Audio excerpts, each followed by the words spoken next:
Man, what's good, y'all? Frankie and Jax back up in this thing, man. Uh, Dude, it feels a little bit more like I feel a little bit better about us streaming now. Like it's getting a little be a lot more consistent, so it feels more natural. You know what I'm saying? Yeah, speak for yourself, bro. It don't feel natural. I still got my diaper on. Oh man. So yeah, everybody that's popping in, make sure y'all are sharing it so we can get some more people up in this joint. But yeah, we're gonna talk about a variety of stuff, but obviously, like always, the chat is gonna help dictate where we go with the conversation. So make sure y'all are chatting and all that good stuff. But we were talking about something earlier today. I figure I'll let you explain it, Frankie, since like when we were talking about it as far as like the channels and stuff. Like, Yeah, so basically, like when we do the non-MMA related stuff, it's going to be mostly or entirely really on the Frankie and Jax channel, which you can find on with the what is it, the code there on the screen. So the link should be in the description as well. For the meantime, what we're going to do is we're going to link all of our free channels together so that those subscribers who are interested in talking about those kind of things can transfer over to that channel as well. And then what we're going to do is we're going to leave the videos up on that channel, the more general ones, and then we're going to delete them from our channels after they're done. So if you're interested in this kind of stuff and talking about things other than MMA, so yeah, subscribe to Frankie and Jax, and then that's where you'll mostly find us on. Well, for now, it's going to be Sunday and Wednesday, and we'll see where it goes from there. But eventually, we're going to phase out putting all three channels together. So again, if you're interested in this kind of stuff, add the Frankie and Jax channel, and we'll add little reminders throughout the chat or throughout today's broadcast. Yeah, for sure. So, you know what? You want to talk about this UFC card real quick? Yeah, I do. I'll tell you, like, I did not like. Normally, when the card comes on, like, I'm like, okay, let me jump into it like from the first fight, as if I was there. But like this one, I was like, I'll catch up. Yeah, I did. Yeah, I don't know, man. I was very optimistic about the card. I thought it was I thought it exceeded expectations. I thought we had some really good fights on it. And generally, what I got was because I didn't, obviously we didn't stream last night. Thanks, Golden Short, appreciate it, man. Yeah, we sort of because I spent the majority of the time being in like we spent time with Dougie. I kind of stopped in on ITP as well. I managed to get up in a few and generally people were saying the card was awful, and I don't really understand it. So yeah, I did see a lot of that. Did you guys see that the blue corner fighters for 305 got leaked? No, Aaron, I haven't really been on anything today. I've had quite a busy day. What's been going on? Was there anyone in particular that stood out? I haven't had a chance to look at it yet. Yeah, I didn't see that. I don't know if it was on Twitter or whatnot, but I haven't been on Twitter all day. You know, it's funny. I don't know, man. If we look at the card, from yesterday, let's look at this. Let's try and look at this a little bit like, well, we can't look at it objectively, but Josephine Knudsen and Palastri had a nice little fight. The Maziko Costa one was a little bit boring, but you got a finish. Weston Wilson got a really quick finish. Gabriela Fernandez and Judice had a war. Yeah. Really good fight. Nathan Menes and Jimmy Flick was meh, but it was all right. It wasn't a terrible fight. I was already saying at this point, like 3 fights in, I was saying this is better than 302, which I know isn't saying much, but if you think about the expectations coming into this card, there weren't any. True. You know? Yeah. And then we had on the main card, we had Fugit and Quinlan was all right. Bit of a back and forth scrappy affair. Asu Almabayev stunk it up a little bit, but if you're somebody who enjoys the grappling, it was quite fun from that exchange. Brady Handstad and Garrett Armfield had a war. Now that was a great fight. And a That was a finish. great fight. Lucas Almeida was beating the brakes off Timothy Kawamba, who showed some heart, managed to stay in the fight, and almost finished it himself at the end. That was a good fight. Johnson Andrade was pretty technical. There was danger throughout it. It wasn't the most exciting, but there were some moments in it. Yeah. And then Tatsukara showed he's arrived. So all in all, I don't think there was a terrible fight on this card. I think people saying it was terrible were just, I don't think they're looking at the card for what it was. Yeah, true. I thought it was a good card. I'm not saying it was spectacular or anything, but it definitely exceeded expectations.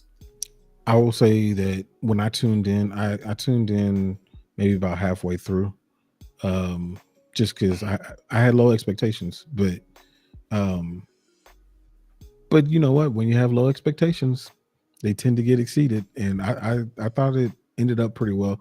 I hate that it did end in injury, like Aaron was saying, but that part sucked. But then again, it was an injury that was kind of caused by what was happening. So, you know, that's just kind of how it goes. It sucks for Perez because he was just starting to get active, and then yeah, he's about to be out for a minit.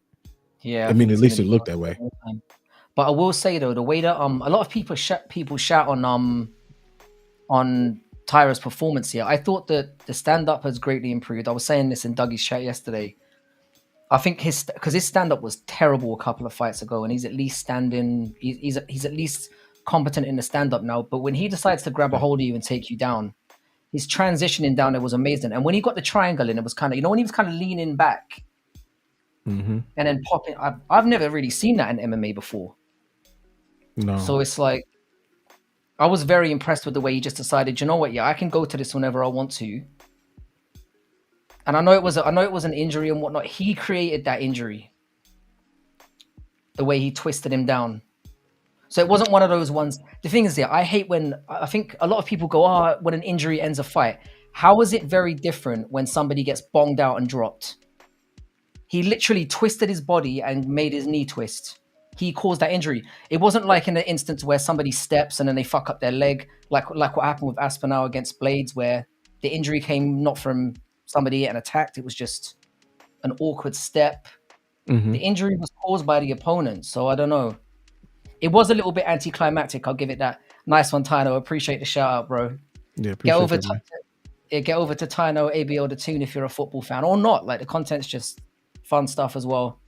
I thought it was a very acceptable card. Yeah. I really do. I enjoy it. If you're gonna have a card in the Apex, like, I guess that's a decent card to have right there. Obviously want to get away from the Apex as much as possible, but I mean, if you're gonna do it, that's not bad. It's not bad. Yeah, I was generally happy with how the card went. I was pretty pleased. And like I said, when you're joining, I think when you get the opportunity to join like people's watch-alongs and stuff, it kind of elevates things a little bit.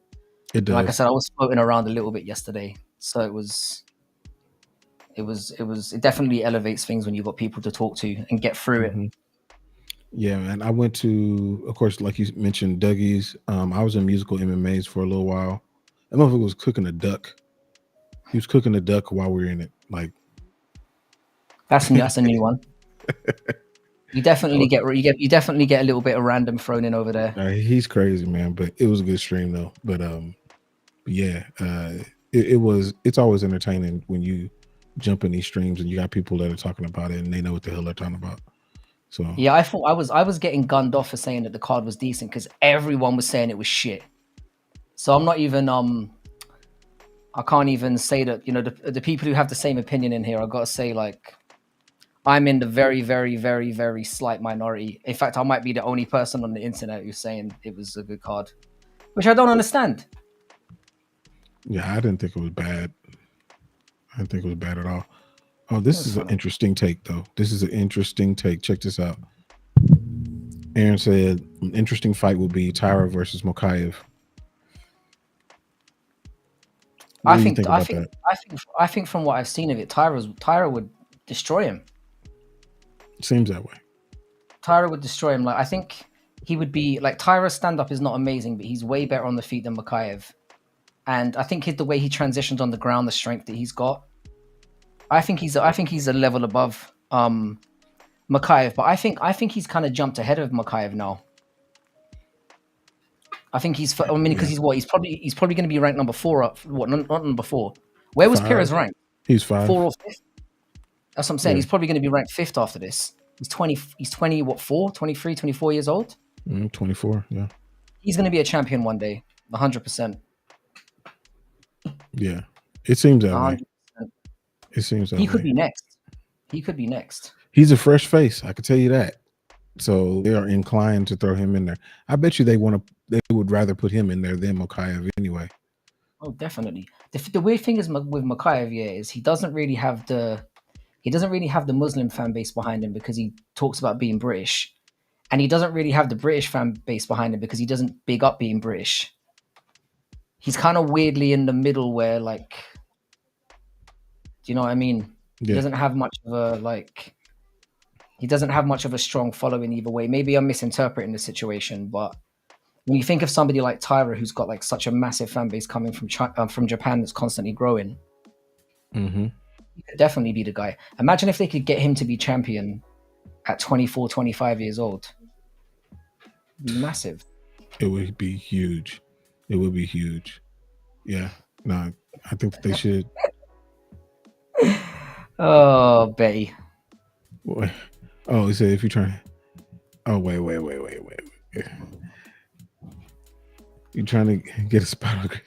Coming at me. I'm trying. The thing is, I knew I was facing an uphill battle today. I knew I was, because I saw every live stream that I went into, the same thing was coming out. This is boring. This is shit. And I'm seeing like I was seeing High Stand and what's his name beat the fuck out of each other, and I'm thinking, wow, this is a great technical fight. And everyone's like, I'm bored. This is shit. Thinking, damn, man, what do they need to do? Yeah, that one I didn't I wouldn't understand why anybody would think that wasn't, a really good fight, because it was. But I don't know. Maybe I don't know what people are looking at no more. I don't know. It wouldn't, I'm not saying it was, UFC 299. I'm not saying that, but No, I'm not saying it was spectacular. It was a fight night that had 11 cards, that had 3 fights drop out of it at the last minute, and it wasn't that stacked to begin with. I mean, it was an awful card before we had the fallouts. And then, I think for what it was, it over delivered for me. Do you know, I give up. I'm not going to win this. Why am I bothering? It's a waste of time. I'm very sorry. They've made it. How's that? Are you happy, Betty? I give up. You happy, Aaron? I give up. It's over. I'm done trying to defend this card. I don't even care that much. Yeah, I don't know. I don't know, man. Whatever. I enjoyed it. Fuck you. And you know what? That might be it. The burnout part of it, Betty. It is a lot of cards, dude. It's a lot of cards. Thing is, we had this conversation before, didn't we, about should we have less cards that are more likely to have quality to them, more stacked. But for me, it doesn't really matter if you've got to go through this process here to get names in the first place. Yep. These guys have got to pay their due, so I'm kind of willing to get some. I'm willing to get a few sucky cards in between in order to, I'm thinking about the long game. Yep. And the thing is the UFC is obligated to do 30 cards a year. They have to do 30. They have no choice but to do 30. So there's going to be some cards that that's what it's going to be. They have no choice. Yeah. I think what Betty said is, especially as a UK, what time did the event finish for you? 12? Yeah, about midnight. Bro, I don't know what you lot are complaining. I don't know what Americans are complaining about. Shouldn't be nothing. If you're a UK fan and you're watching that until 5 a.m., I kind of get where you're coming from. Yeah. Yeah, I get for where sure. you're coming from. But if you're, I mean, there were so many other things going on at the time too. You got, which was the next thing I want to talk about, was the Frank Martin versus Tank or Gervonta Davis fight. You had that going on. So and they actually had a decent card. It wasn't just the top fight, which is becoming a theme in boxing. Like they're doing better with these, putting together a whole card. But Yeah, what did you think of that fight? How much of that fight did you see? I did switch over to it, or I had it going on in the background as well. I thought Mm-hmm. like Martin did pretty well. Like he definitely won the first few rounds, but then you saw I think the tide started to turn in like the fourth round, and to me it was like eventually Tank's gonna bong him out. It just kind of felt that way from like the fourth round onwards. It felt like Martin was backing off a lot more, Yeah. and the Tank was going to chin him out at some point. That's how I felt about it. Yeah, man, the power difference was so evident. But like Frank was fighting really, really well. Like I thought, okay, is this a person that's gonna, make Tank dig and think a little bit differently in the fight? But nah, once he started to land some power shots, Frank felt that difference in power, and he was like, "Man, let me back up and see if I can, catch him with a shot." And it wasn't coming. It was not coming. Yeah, I felt pretty comfortable when it got to, because I had a Tank on in a parlay to get a KO, Mm-hmm. and I felt pretty comfortable that that's the thing, Betty. You're right, though. I think that's what Tank Yeah. does. He usually finds that he kind of lulls you into a full sense of security. He did that with Garcia as well, where he made Garcia think, "Oh, I'm not getting much power back. I can step forward," and that's when you step into things and get smashed. I tell you what I didn't watch though. Chael Sonnen and Anderson Silva. Did anyone see that shit? I switched to it for like a few minutes just because it was coming up in the stream, like they were talking about it. And man, bruh, like that was such a bad fight. Like, not bad in the sense of expecting more from them. Like those are old retired fighters, really. It's not a bunch you can expect, but for it to be something that somebody paid for, like no, I How wouldn't much pay was for it? that. I don't know. I don't even know. Basically, anything was too much. Yeah. Pretty much, yeah, yeah, Yeah, I heard Betty that basically Silva was generously letting him survive in there, like he was piecing him up enough, but just was letting him survive. That's pretty much what I heard. yeah. I mean, that's what I saw. He was just kind of holding them up, and I mean, we all know Chael's that's not what he does. If we wanted something more competitive, we should have did a whole mixed martial arts fight and allowed Chael to take him down. Then we would have got something different. But I still think it wouldn't have gotten anywhere anyway. it wouldn't have been great, but it would have been a little bit better. Yeah, for sure. For sure. I wouldn't mind seeing Tank and Lomachenko, but they just rob Lomachenko if he got to the end of the. Lomachenko doesn't win decisions no matter how well he does. We learned that in the Devin Haney fight. Yeah, he won that fight. He beat Devin Haney, but Devin Haney has since been found out. So, and Lomachenko's a champion now, so swings and roundabouts. Yep. Floyd told Tank on camera to wait until Loma was old. Floyd is so dumb. Oh my god, that doesn't surprise me. Now Lomachenko is the truth, man. He's always been the truth. Yeah, and now that he's demonstrating that he's got a little bit of knockout power as well, I'd avoid him. Yeah, if I was him. Tank is good though. I tell you, like for me, like Tank, Crawford, guys like that, they're all the real deal. Like, whereas I always knew Haney was a bum and was gonna get slapped. So I'm not that. I didn't think Ryan Garcia would be the one to do it, but fuck. Yeah, I wonder what happens with Ryan Garcia going forward. Like, he's just so I'm weird. not sure if he's gonna pop a ban or whatnot. He probably is. Like, he's probably gonna get banned. You think so? Yeah. I don't know. Because he's having a genuine meltdown now. Yeah, I've seen the stuff that he's been posting, and it's like, dude, I don't know what this is anymore. I don't know what's like. Is he really out of his mind? Yeah, it was never an act. So let's be honest. I thought about it for a second. Like, I'm like, nah, he's not that smart. He's just genuinely off the wall. But Yeah. I do think Tank would beat Kambosos though. I do think he would. I do think Tank's good enough. He's just not going to take the risks. He's going to do what Floyd did and just wait for the opportunistic times to fight these guys. And that's Yeah. the way it will be. Or wait for them to lose to each other. Mm-hmm. Yeah. Reduce the risk. Yeah. It's just the way it is, man. All right. So, one thing I was going to ask you about, and we kind of talked about this. This is totally off topic of fighting, y'all. So get ready for this shit. So, have you watched, or do you remember watching the first season of the House of Dragons? I remember, I got onto it pretty late because after the way that Game of Thrones ended, I was like, they've lost the plot here. It's so I wasn't really when I found out they were doing obviously like a spin-off, I was like, I'm not really going to give this a chance because it sucked so badly towards the end.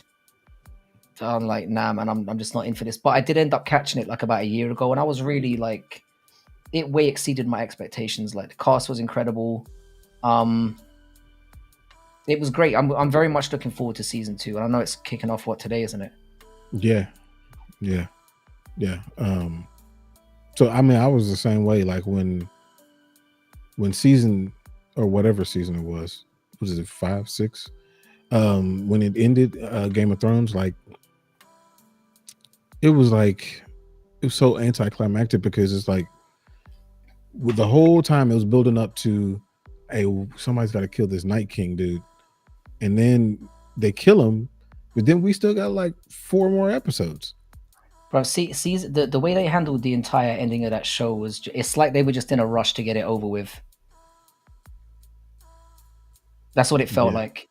It felt like the I know that the writers had got like a Star Wars project or something, and they just wanted to get off the. And the thing is, they didn't have any source material to refer to anymore, because obviously they'd more than caught up to where the J.R.R. Martin books were, and they were just like, yeah, man, like they didn't have anything to draw on, and when it was them basically riding the or steering the ship, that's when it basically crashed into a fucking mountain. So they proved what absolute frauds they are. I mean, the thing is that you had the cast coming out.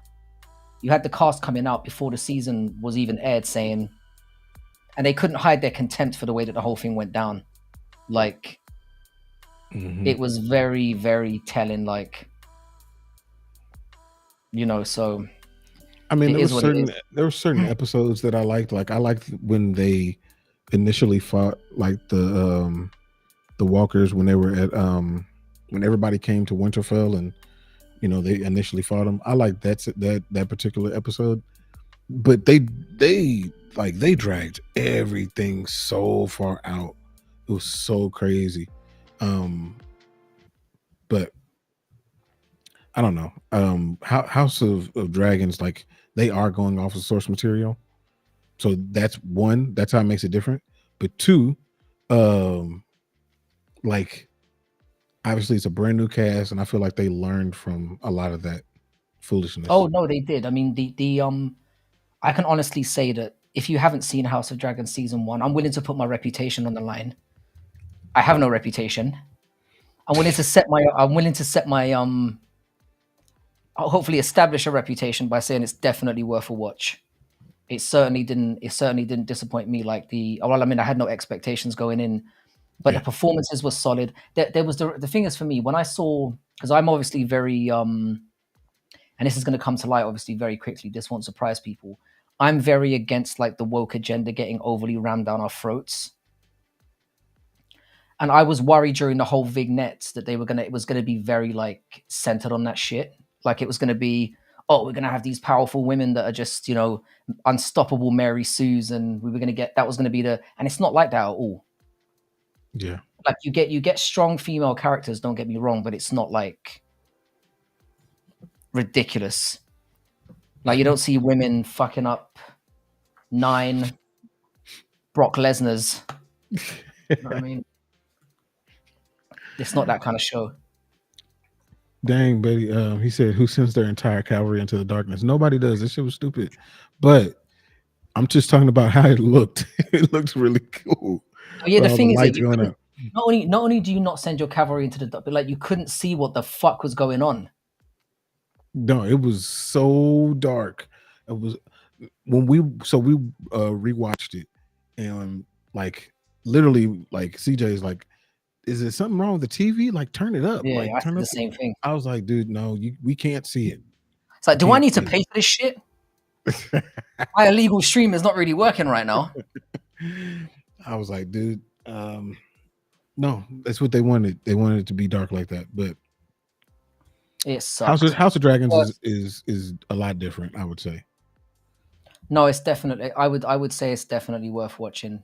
It's definitely worth watching. I would and you can probably get it done in a, you know, if you're a bum like me, you could very easily get it done in, a day and a half or so.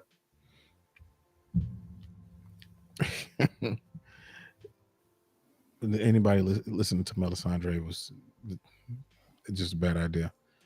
But Yeah, it's like the characters got dumb overnight. I mean, you could go into like with Littlefinger, with Varys, with what's his name, Tyrion. They all became just insanely retarded overnight.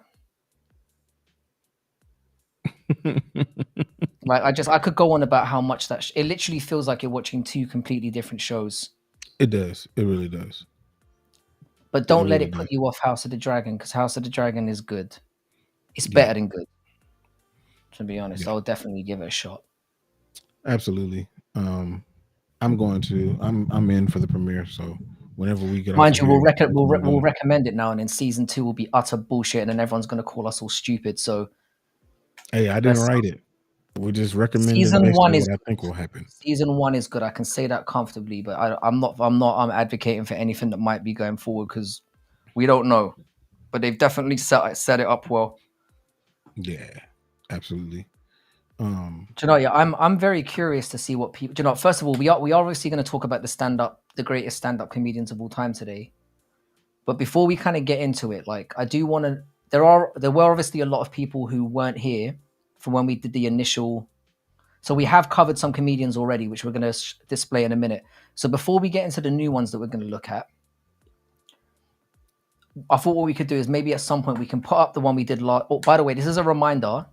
The reason why some of you would have missed the first one is because you're not subscribed to the Frankie and Jax channel, which is where we're going to be operating with like general topics from moving forward. So get yourself over to there, because we're going to be doing stuff like this. We've got loads of things in the pipeline already. But yeah, we did cover some comedians last. I think it was Wednesday, right? Yeah, Wednesday. Yeah. So I'm going to be interested what some people think about what we've got so far. Yeah, yeah. Let's see. Let's see what people think. And we are willing to open the conversation back up again, because I think there was like 7 or 8 people in here that day. Yeah, So something like like we've got that. a few more in here today. There may be some instant outrage before we even get going on the next part of the list. And that's cool. You know, y'all disagree, whatever. I don't care. But let's see. Let me get this QR code out the way. All right, so check it out. This is what we got so far. So we got, and I added a tier, by the way. So we got the GOAT tier, and so far we got Billy C in there, Bill Cosby. We got Richard Pryor. We got Bill Burr in the GOAT category. And we got the great category. In the great category, we got Patrice O'Neal. We got Chris Rock. In the good category, we got Cat Williams. In the other categories that we don't have anything in, but I'm sure we will eventually. I We have a got feeling we're going to add to this today. I just have a feeling. we got overrated. We got meh, and then we got just absolute shit. So I'm pretty sure y'all know what that means. Y'all know what those mean. So I thought we did shave Dave Chappelle on Wednesday. we didn't do it. We didn't. We I'm we definitely we gonna we hinted at Dave Chappelle, but we did not yeah, do it. his name came up a few times for sure. Yes. Yes. You see, I got Mitch Hedberg in here. and I got Joe Coy. Now, mind you, these are not all the people that we're going to eventually talk about, but I just threw some on there just in case we get past these 6 for whatever reason. So, And it was based on what the chat was saying as well. So if you the chat, I think the chat asked for Koi, and they asked for who's the brother with the long hair. Mitch Hedberg. Yeah, I don't know who that is. That's going to be Ducks short on my Ducks part. love sun chips. So that's one of his bits. But okay, chat. Which one of these people on the left hand side here do y'all want to talk about? Got George Carlin, Dave Chappelle, Eddie Murphy, Bernie Mac, Bill Nix, Kevin Hart, Joe Coy, Mitch Hedberg. And actually, I will say this: let's not talk about Mitch Hedberg on this one. We can wait on Mitch. So everybody else, Bernie Mac. Okay, Aaron said Bernie Mac. We can do Bernie Mac. Okay, cool. I'm good with Bernie. All right. You want to jump that one off, or you want me to? Yeah, you can go. All You right. can go. So first of all, Bernie Mac. Obviously, y'all know he's one of the original kings of comedy. Went on the tour with Steve Harvey, D.L. Hughley, Cedric the Entertainer, and from those 4 people, they said that he was the best. And add on to that, he went last on most of the sets. When they actually were doing the tour around the United States, they would switch it up. But when they hit the big cities, he was the one that closed the show. And y'all know the person that closes the show is the one that's the headliner. So from them, they said that he was the best out of them. Add in what he did on Def Comedy Jam. I'm not even going to talk about what he did in movies and the Bernie Mac show and all that. Forget all that. Like, just stand up wise, in my opinion, the lowest that you could possibly go with this dude is great. That's the lowest you can go. It's either GOAT or great. I lean towards great only because of the lack of specials that we know of, like full 1 hour specials that we know of. But if we went towards GOAT, I would not be mad at that either. Yeah, I'm kind of along the same lines of thinking as you. Like he was kind of the person who had like, like luck equals preparation plus opportunity. Like when he was given the opportunity to get into the spotlight, he was more than ready for it. And it's as you said, like the fact that he was the closing act on that lineup kind of says a lot about where his standing was. But I will say this though, this is a little bit of a spoiler for what's to come, but like I think he benefited as well from the fact that the other guys in that lineup weren't that strong. Like I think he was like significantly better than the other 3, and like literally planets ahead of one person in particular that I'm going to get to later. um, but no, like Bernie was special, obviously, in that like he kind of like he was able to control an audience like nobody. Like that audience reactions tell a lot about how good somebody is live. Mm-hmm. Like, and I would often watch like Bernie stuff, and he had the kind of stuff where you're not like kind of tittering and a bit and chuckling a little bit. He would come out with laugh, like split your stomach type shit. Mm-hmm. Like when he landed a punchline, it was huge. Do you know what I mean? Yeah. He would get you to laugh out loud hard, like genuinely. Obviously, the humor and everything was really, really relatable. Mm-hmm. But for me, I'm with you. Like, I think if he had a longer standing career in terms of being the main guy, he actually has 0 solo specials. Mm-hmm. He doesn't have any singular solo specials, which for me instantly keep him out of the GOAT conversation. He hasn't had a show entirely by himself. He's never done it. And it's like I said, I think that part of what made him great was like whenever you stood him up against other people, the talent he was generally working with were significantly lower on the scale than he was. And I think that made him seem even more impactful than he potentially was. I think if he'd had more specials and had more of an opportunity to do that, and I think the fact that he was able to transfer to different things, like the Bernie Mac show was great. And I know we're specifically talking about stand-up here, but I think it becomes relevant when the person is able to transfer those things to different things. Yeah. and he was able to do that. Like he was funny in a number of movies. He obviously had the TV show where you could see elements of his stand-up personality in those performances. So I would have him at great as well. But I think like it's that lack of like a good solo special. And the fact that he was very much relatable to a certain demographic. Like he wasn't like, maybe I'm going too far here, but I wouldn't say he was mainstream funny in that way. Like he wasn't relatable to everybody. Yeah. Well, that's how he was seen. I personally don't see it that way, but that's a criticism he's often picked up. So I would say he's great true. with elements of GOAT, but he just didn't have the body of work to you can't put him next to a Pryor and No. a Bill Burr because No, of you that, in can't. my opinion. Yeah, I think to put it in terms of like MMA, I feel like he's a fighter that never made it to the UFC, not because he wasn't good enough, but because it just didn't happen, and he beat everybody that he fought before that. And so we don't really know how great he could have been because he just never did it. And that kind of goes to his national acclaim that really only came from his show and in the movies that he was in. Yeah. Yeah, no, and again, he was really good on Def Jam, but again, the most of the stuff we saw from him was in collaboration. That's what it was. And I mean, I wouldn't shit on people for having Cat above him in a way, because like Cat at least had 2 knock it out of the park stand-ups, and we talked about it before. He did. Yeah. Like if you go back and look at the first one, I feel like it seems like we're shitting on Cat by putting him in good, but it was more to do with like what he did outside those 2 specials that we basically said he was good with elements of great. Do you know what I mean? Mm-hmm. Whereas I love how you guys are somehow managing to relate this to MMA. This could be like a running theme. Like everything we talk about, we end up relating it back to what brought us to the It's dance. easy. It is easier to do it that way. He's more like the Gegard Mousasi. Gegard Mousasi, super like. Actually, that's a pretty good comparison. It's a pretty good analogy.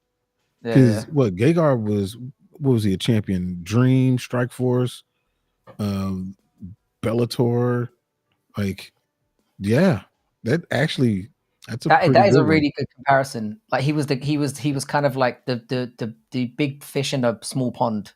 Yeah, kind of thing. Yeah, because if you go to Chicago, like if you ask anybody in Chicago, like who's the GOAT, like they're going to say Bernie Mac. That's what they're going to say. Yeah. That's how much they love that dude. And again, I will point out, that's very telling, because we're going to talk about this with other guys as well who people might not agree with. It's very telling how your peers talk about you. So Bernie Mac was one of those ones who was like a comedian's comedian. Mm-hmm. Like amongst his peers, he was seen as like one of the greatest ever. And again, it's one of those ones where it was a very similar argument we made about Patrice O'Neal. Like Patrice O'Neal had elements of GOAT about him. He was very diversive and whatnot, but the body of work in the actual stand-up arena just isn't there. Yeah. And you have to base it on that, like, because there are certain factors you have to hit. And I think longevity and an ability to adapt is a key component when you're talking about like GOAT level greats in anything. Yep. And that's why those guys kind of miss out for me. Totally agree with that. Totally agree.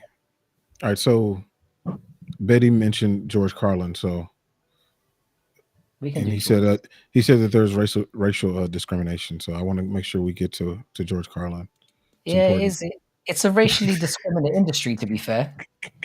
We might as well just call it how it is. Like the majority of certainly the more modern greats, the recency bias is definitely favored in one demographic. We'll put it that way. It's true. I mean, I don't know what to tell you, but it's facts. But we can get some. I mean, Bill Burr is Bill Burr technically white? I don't even know. Yeah, he's Irish. No, yeah, he's Irish, I think. Ain't he? Irish people aren't really white. They don't count. I mean, I know being one, like. Yeah. Well, he's not black. I'll say that. He's not black. No. But he's something. He's a part of the black community. I can tell you that. His wife is black. She's very black. Did you say she's very black? Oh man, that's gonna be something I remember at the end of this one. Yeah, Bill Burr's wife is very black. Very black. Yeah. Okay, so George Carlin. All right. We'll do George Carlin, yeah. Um, yeah, George Carlin is going to be a divisive one. I think like in terms of his strengths, he was very much like he was kind of seen very much as like a thinking man's comic, you know, and he used humor really well to kind of like defend like real life social issues, which I think is a very relatable way to do your and he was very revolutionary in that. Yeah. What always used to impress me about George Carlin is he always seemed to find a way of like persuading you to his way of thinking. So he would give certain viewpoints and he'd put them in a way where it kind of made you go, yeah, man, I kind of agree with this guy, even if you went into it not agreeing, which I think is a very powerful thing to be able to do. Mm-hmm. And one thing I liked about him as well is he didn't dumb things down for his audience. You know how you get that a lot in like mainstream comedy? Yeah. He wouldn't like dumb his if you didn't get it, he didn't care.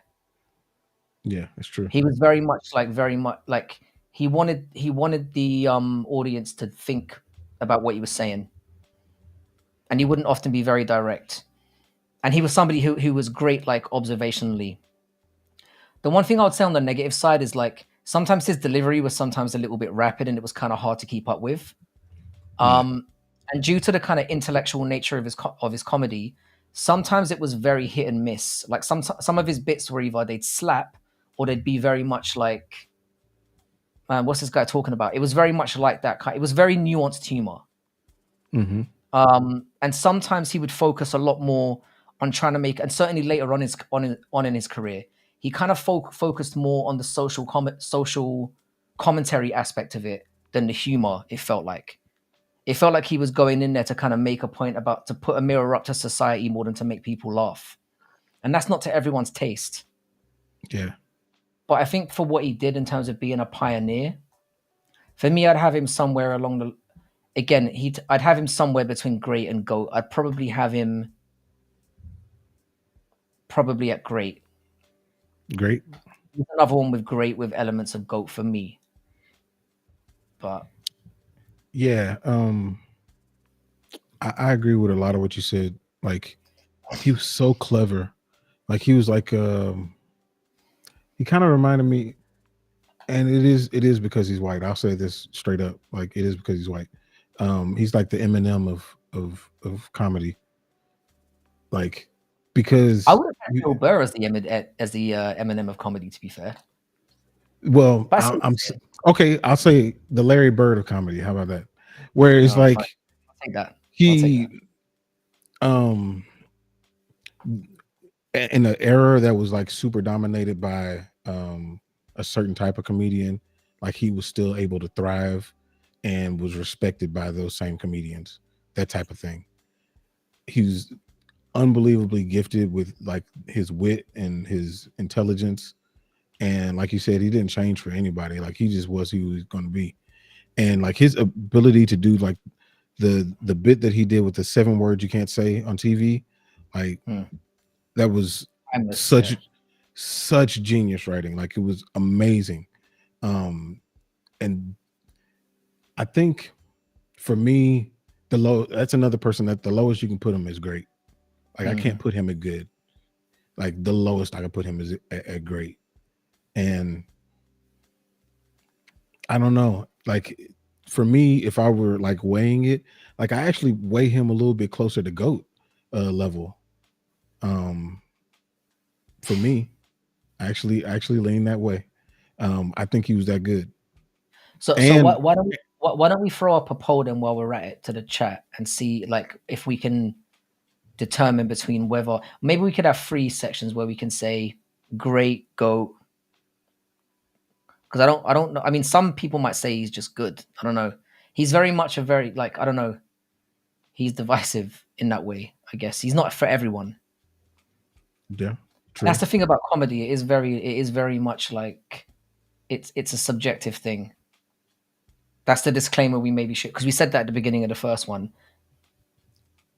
There's people on here that we're gonna love and you're gonna hate. There's people that I'm gonna hate and you're gonna love, and it just is the way that comedy is. Like, it's very, very much down to your own preferences.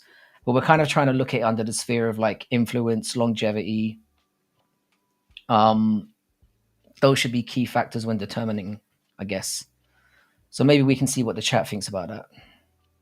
Yeah, let's see. Let me actually, while I'm doing that, I'm gonna put him in the middle for now. For now. But Sounds I'm good. see if I can figure out this freaking Yeah, so poll thing while you're doing that. You just have to go into your YouTube. It's not in Restream, innit? Yeah, Carlin was quite a character. I personally found his delivery obnoxious and irritating. That's the thing. Like, he did rub. Like, I'm not the biggest Carlin. Like, I didn't even find Carlin that funny. If I'm being honest, like, I didn't. I've seen a lot of his material over the years because he's just one of those guys because he was doing it from such an early stage. And one thing that he did was he's another one who vaulted stand-up comedy into being a mainstream thing. Like, he deserves credit for that, even if he wasn't your. That's where it kind of lays for me. It's like, I didn't personally find him that funny, but I found him enjoyable, persuasive, and I can see why a lot of people have him at the very top. I can get it. I can appreciate that people see him that way without necessarily feeling that way myself.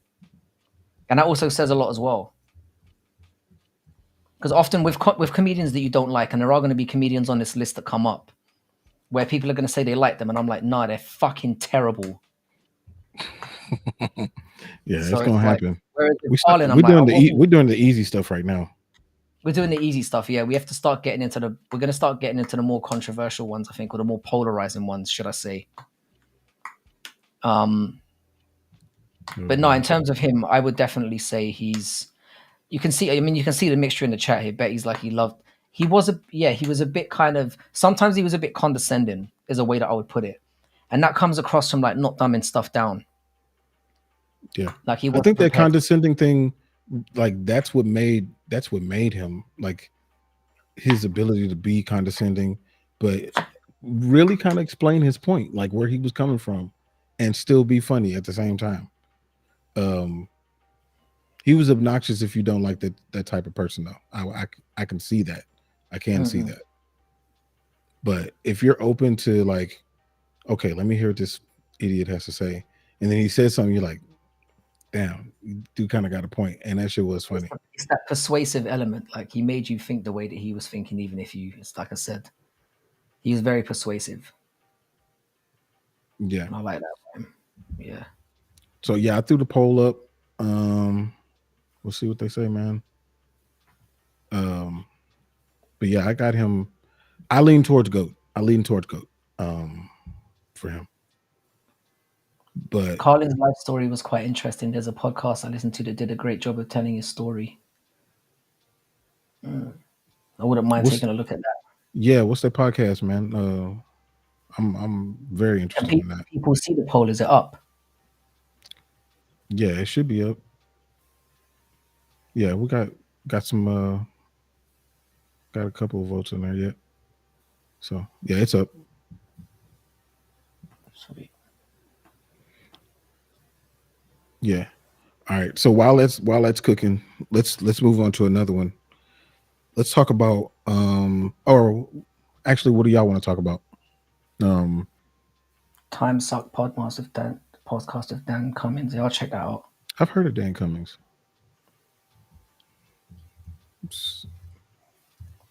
So who do you guys want to talk about next?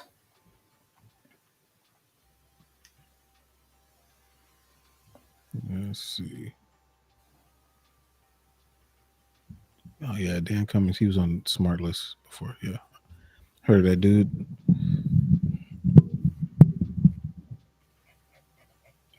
I'm not too familiar with him. Thanks for sharing that. Yep, appreciate it.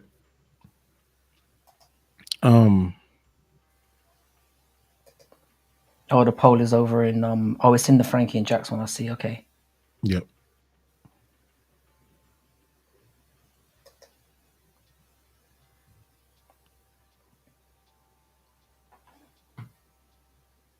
Yeah, it's 50-50 GOAT and great right now. Maybe we should leave him in between for now and just see how and we'll kind of keep going with whoever people want to talk about next. Yeah, yeah. Y'all keep voting. Yeah, who do y'all want to talk about next? You know what? You know what? Fuck it. Let's go ahead and get into it. Let's go ahead and talk about Kevin Hart. Do we have to?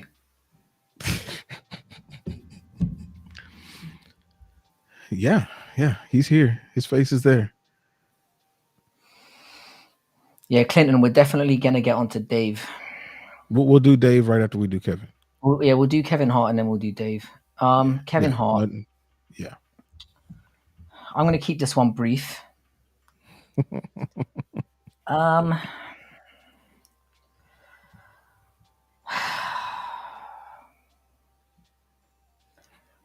like in terms of like whatever metric you put forward, like if you think about like success to talent ratio, like the amount of Mm-hmm. success someone has to the amount of talent they had, I think this man is probably the worst mainstream comedian of all time. I'm going that far. I hate Kevin Hart. I Mm-hmm. think he's fucking shit. Like, I'm going to go as far to say, yeah, whether you want to talk about his stand up, his movies, TV shows he's been in, when he's been in interviews, this prick has never made me laugh once. And what really pisses me off about him, yeah, is there are so many people that go on like they suck his ballsack and go on like he's the funniest thing ever. He is fucking dreadful. I'm done. I've got nothing positive to say. He's fucking awful. So you would put him in the shit category? I'd put him I in would think. shit. If there was a rung below shit, I'd put him in there. He's the worst. I hate that cunt. He's All awful. right. So I have a different opinion. I actually think that Kevin Hart is pretty great, but I think that most people that do like Kevin Hart would put him that do really like Kevin Hart would put him in the GOAT category, and I don't think that he's anywhere near that. I think that his numbers say that he's in the GOAT category, but I don't never think that understood. I don't think that he's in the GOAT category. Um, his first two specials that he did, I'm a grown little man, and then I can't remember the name of the second one, but like those two specials were very, very, very good. However, what happened with Kevin Hart is, in my opinion, is he start seeing, his worth and start seeing the opportunity out there, and Mm. he spammed it. He I abused mean, he's the biggest. He's a massive everything. sellout. There's no and I think he kind of killed it. I think he killed it stone dead for me when he. And I know he got a lot of criticism for this. How you doing, Fugazi, brother? Um, I think like he killed it for me when he wore a dress. I think that was it. I think that was Well, game over for me. um, I mean, there's a lot of comedians that wear dresses, but Yeah. there's a lot of them. How many And white comedians wear dresses? Robin Williams definitely wore a dress. Yeah, but Robin Williams was a special case. But I don't know. You're right though. I can't think of a ton. Can't think of a ton. But he did wear a dress. Didn't like that. Didn't like that. And to me, like that was the period of oversaturation. Like he was on everything. Everything you turned on. I mean, even now, I turn on the NBA finals. There's a whole finals cast where he is doing the cast of it. And why is he doing it? Because they offered it to him, and he's a part of the network and got paid for it. He's getting paid, but like that I mean, if oversaturation this is was a too category much. about how much, like in terms of success, Mm-hmm. his success is undeniable, and that's for me where the disparity comes in. It's like if you look at the success he's had and the amount of talent he has, he's genuinely never even got a from me, not even once. I think he's fucking shit. Let me see. Let me look back at The his. thing is that if we're not going to put Kevin Hart in shit, there shouldn't even be a shit category. That's how deeply I feel about this. So He is let abysmal. so we There are are going to be on. some women. Oh, There's go going to ahead. be some women we talk about later or at some point that I'm going to put above Kevin Hart, and they're shit. He's better We than know Sarah we're not Silverman. funny. Sarah Silverman for me is the epitome of the shit category. Like that. If there's a face of the shit category, that would be her. I don't know But how we're going to deal with it. I'm willing. I'm maybe willing to be generous and say he's shit with elements of meh. And I feel like I'm being generous here because I think the general consensus in the chat is like he's okay or he's meh. so I'll put it to you guys. I think the highest that we can go with this is the highest that we could go is overrated, but I'm not willing to put him in the shit category. So would y'all do overrated or meh for Kevin Hart? That I'm boiling right now. He is so shit. and by the way, they put Carlin in the GOAT category. So we've got Yep. that's. I'm all right with that. I'm all right with that. So let's dip him up here.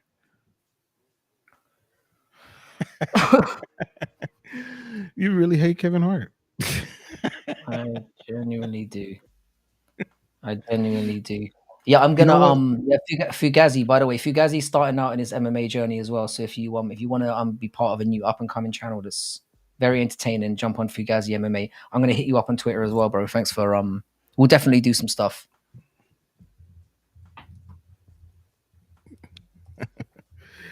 Oh man. I hate Kevin Hart. I hate him so much. Like I didn't even want to talk about him. Like it's just I didn't want to bring that kind of energy into a Sunday evening.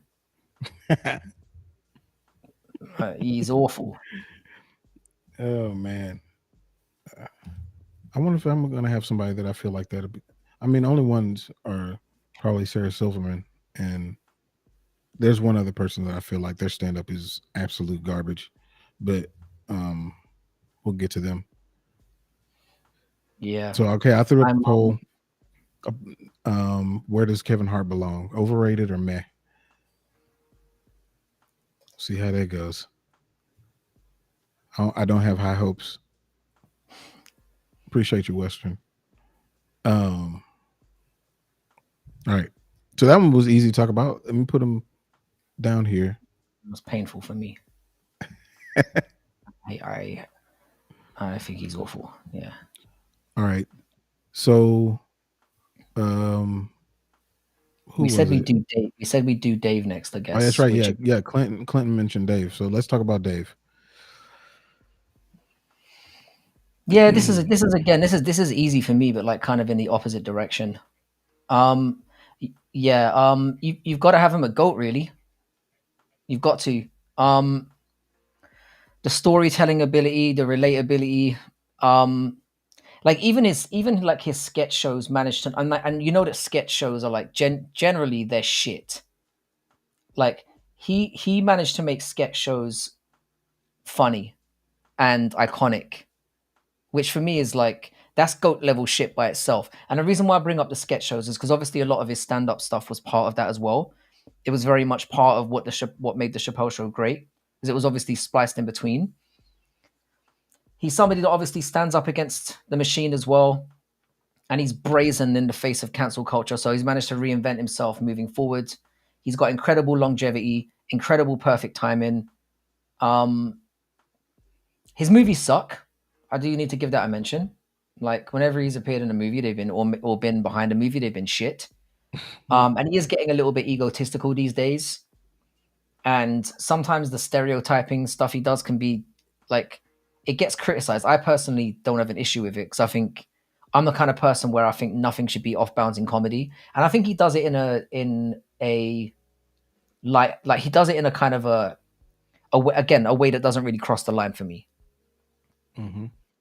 So I think like it's you'd be hard pressed to make a case to say that he shouldn't be considered one of the greatest of all time. For me, he is the greatest of all time. Like he's my number one. So this is probably the easiest one for me. I got Dave Chappelle firmly in GOAT. So Dave Chappelle, I've seen Dave Chappelle live one time, and it was at a comedy festival, and it was one of the worst sets I've ever seen in my life. It was so bad, and even though I saw that and it was so bad, he is still the greatest comedian that I've ever seen in my life. That's how good that dude is in person. When I saw, you could tell he was going through some stuff, Yeah, and yeah. There was that what? period in his career where he was Yeah, really, really pissed off. yeah, he was very angry, and his stuff that he's done on Netflix has chronicled all of that anger. Yeah. Um, he's like you said, he's a great storyteller. He's great at setting up jokes. He's great at the technical part of it, being able to tag a joke Mm, over and over again if he needs to. Like, and he's been in the game since he was 14, kind of like the dude that's right next to him. And if you ask anybody else on this, outside of the he's people your who goat. didn't get to see him, all of them Yeah, will say he's a goat. All of them, yeah, every single yeah. one. He's another comedian. Like he's the comedian's goat as well. Like among Yeah, his peers, he's seen as number one yeah, primarily. Like, and again, I can kind of, and he doesn't have to do things like he didn't have to go on. He was never somebody who went on stage and would like overdo things, which you get from a lot of comedians. And more people were gonna, it's something I'm gonna bring up about some comedians we're gonna talk about down the line. Where they feel like they've got to be overly physical, or do you know what I mean? They had to throw some slapstick in there or put on funny voices or shit like that. He's never really had to do that. And I mean, he does a really good white guy voice. I have to throw that in there as well. Like his impression of a white guy is goat level by itself. yeah, Well, dude. literally, like, damn, like that hurt. That Yeah. makes So like for me, like I mentioned on the stream on Wednesday that Bill Burr is probably the one that I watched the most. yeah, yeah. Dave Chappelle is right behind it, right behind it. Um, I mean, he's And the thing is, it's the who stand up. He's again, we spoke about this as a factor as well. How many good specials has this guy done? He's had some.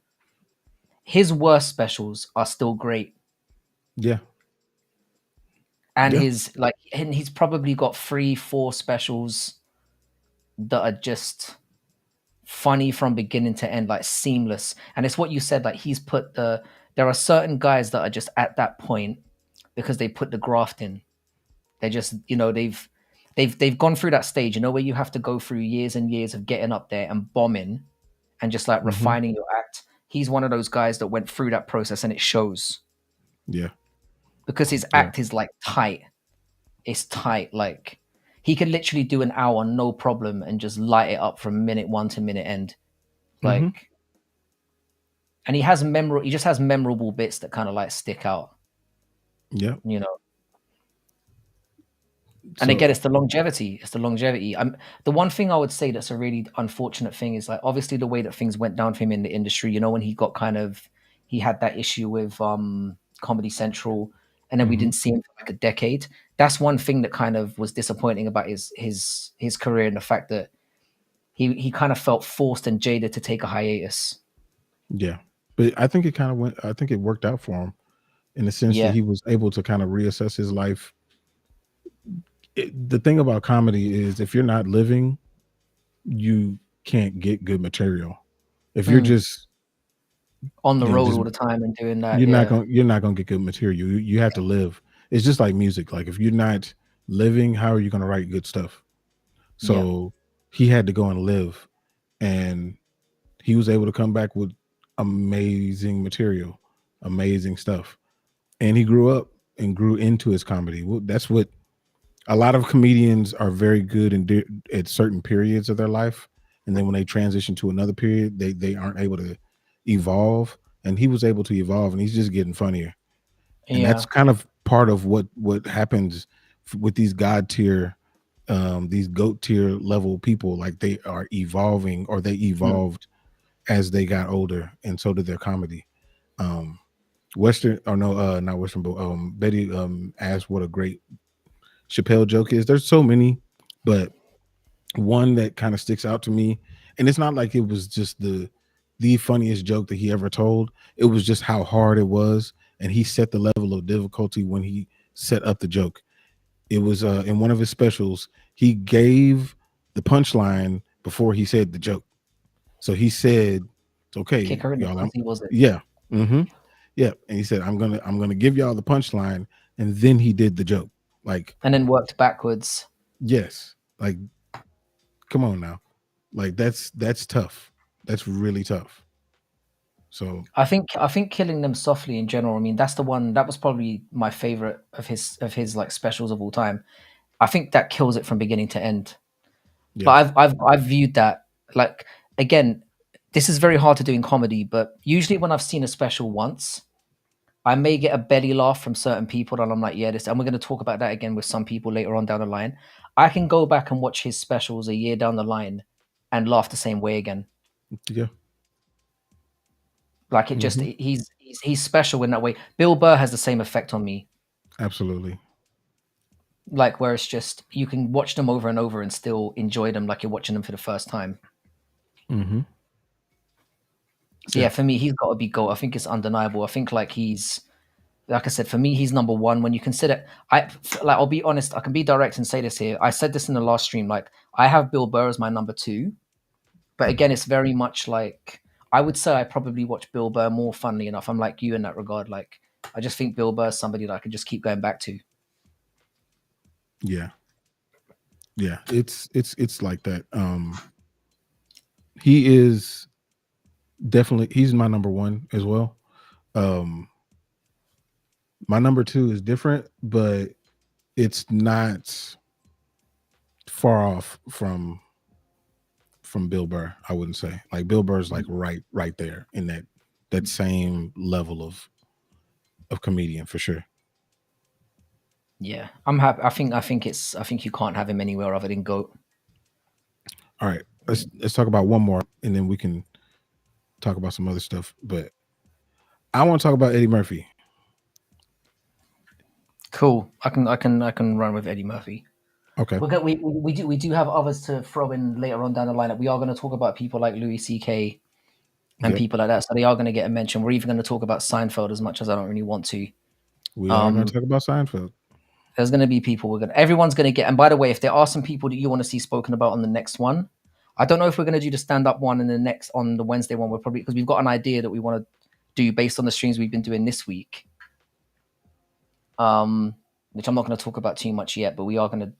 There is something we've all been talking about in streams over the last week that we're going to bring to the forefront on Wednesday.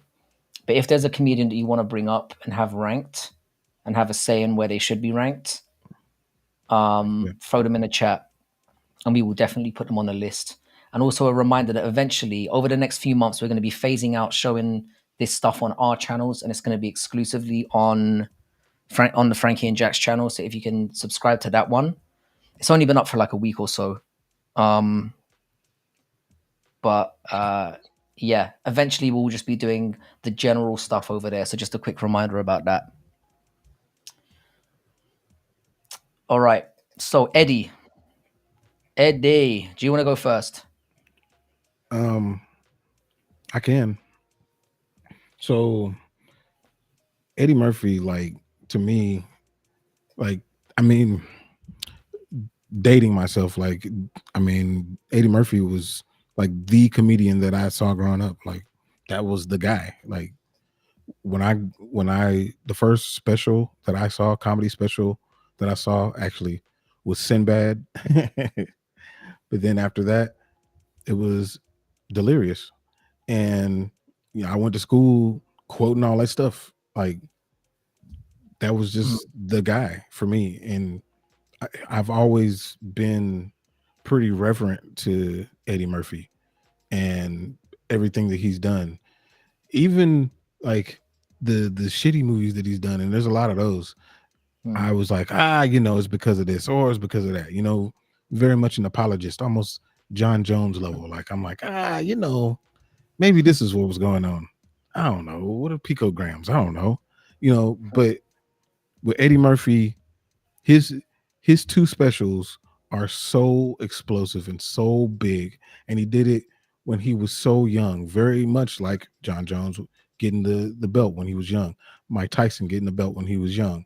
The way that Michael Jordan blew up, it's it's a very similar meteoric rise. Mm. So for me, what factors into where I put him on this list always goes back to how the other comedians look at him. And all the other comedians, you, you ask the ones that me and you both have at the top tier, even the one that didn't like him, Bill Cosby, he would say that he's a GOAT level comedian. I can Mm. guarantee it. Eddie Murphy does not belong anywhere other than GOAT level. And if he would have done more than two specials, he might have made this an even more difficult conversation. I have Dave Chappelle over Eddie Murphy, and that's because Dave Chappelle has just done more. Mm. But if Eddie Murphy would have done more, maybe we'd be having a different conversation. But I got him in go tier, no question for me. Yeah. I'm kind of, I'm sort of along similar lines. I do mostly agree.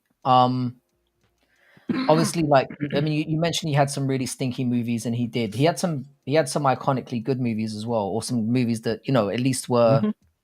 they made an impact, and he showed that Yeah, he could transfer himself over there, which I do think is important.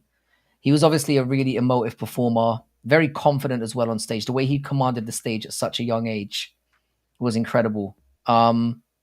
And what I liked about him as well was he had like really good range, so he could do like long form jokes and short term jokes, and it never really felt like it was necessarily a storytelling kind of aspect.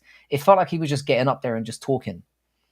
It felt very mhm. sort of, how with a lot of comedians, one thing that I often cuts me from the greats to the people that are good, when it seems like it's overly contrived, like you can see where they're kind of waiting to do the next bit or they're setting things up. With him, it just felt very like it had a natural kind of flow to it. Yeah, Um, he was obviously one of the trailblazers in kind of addressing issues such as like race identity, social commentary. He did have that fearlessness that became a standmark in comedy as well. And he was a great troll. Like the way he would hit, like one thing that stood out in the early days was he would attack people that you wouldn't expect him to attack. So like MJ and James Brown, for example, were two that stand out to me. They were yeah, he like did. god level people, and he just went for them. Yep. Like they almost had a godlike status on Earth, and he was just ripping the piss. Um, on the detraction side is kind of what you alluded to. Like I don't think his material has aged as well, but that was I don't think you can give any like too much discredit for that because if you grew up in that era, you can place yourself back in it when you're watching him. I think if you're somebody who's new, who's watching it now, who's never watched him, and you didn't live in that era, it would be harder to translate some of the material that he had. Um, but I think what stops him from being GOAT level for me is again the thing we alluded to. His two specials were out of the park, amazing, and he probably deserves to be in GOAT status just for those two alone. But because of the level of success he had and the fact that he moved into other mediums so quickly, I felt like he was not in the game for long enough to be alongside certain people. Like, and I think if he'd had that longevity, and obviously if he'd been in the game longer, it would be without question for me. But he was in the game for a very very short space of time, and for me that's why I kind of have him at great more than GOAT. But that's just my I kind opinion. like my logic is kind of like this. Like if we're and this is a precursor. I'll tell y'all this out the gate because we're going to talk about it one day. I kind of relate his career, even though he's alive. I kind of relate it to the same way that people view Biggie. Biggie had two studio albums, two Mm, two studio albums, but those two studio albums were amazing. yeah, Now, Tupac had a whole bunch of studio albums, but Biggie's two studio albums, people will, I mean, they will fight you if you say that he's not GOAT level. that's And a fair point. I kind of view Eddie very similar to that. Like, if you were to ask anybody who, and kind of to your point, who kind of lived during that time or around that time, it's undeniable. It's undeniable that he's GOAT level. But that is my caveat. Is I mean, there isn't a lot of work there as far as There those was a very specials. short there was a very short space, and I think like, by the way, Black Betty, Norm Macdonald is on the list. I thought we were going to talk about Norm today. He is Like, on the list. I was ready to go. Norm is definitely on there. And he's definitely going to get some time. He has to. It's like comparing Khabib to John Jones. I get. Yeah, I guess again this is another. It depends on what you view as necessary to be a goat. Because it's weird. The point you brought up about Biggie, I'd probably say the same thing. Or I'd say a similar thing. Hmm.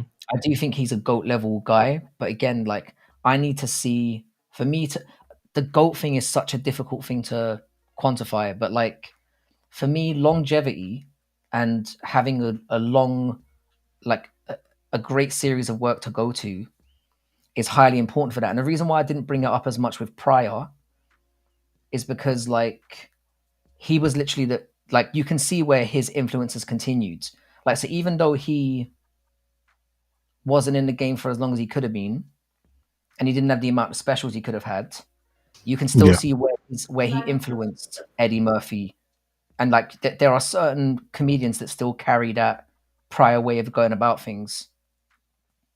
So it's like, and I don't see it the same way with Eddie, yeah, but yeah. you know, it's all a matter of opinion. I'd have him at great, but it's not like I'm shitting on the guy and being like he wasn't great because he was. It's just that I wish there'd been more.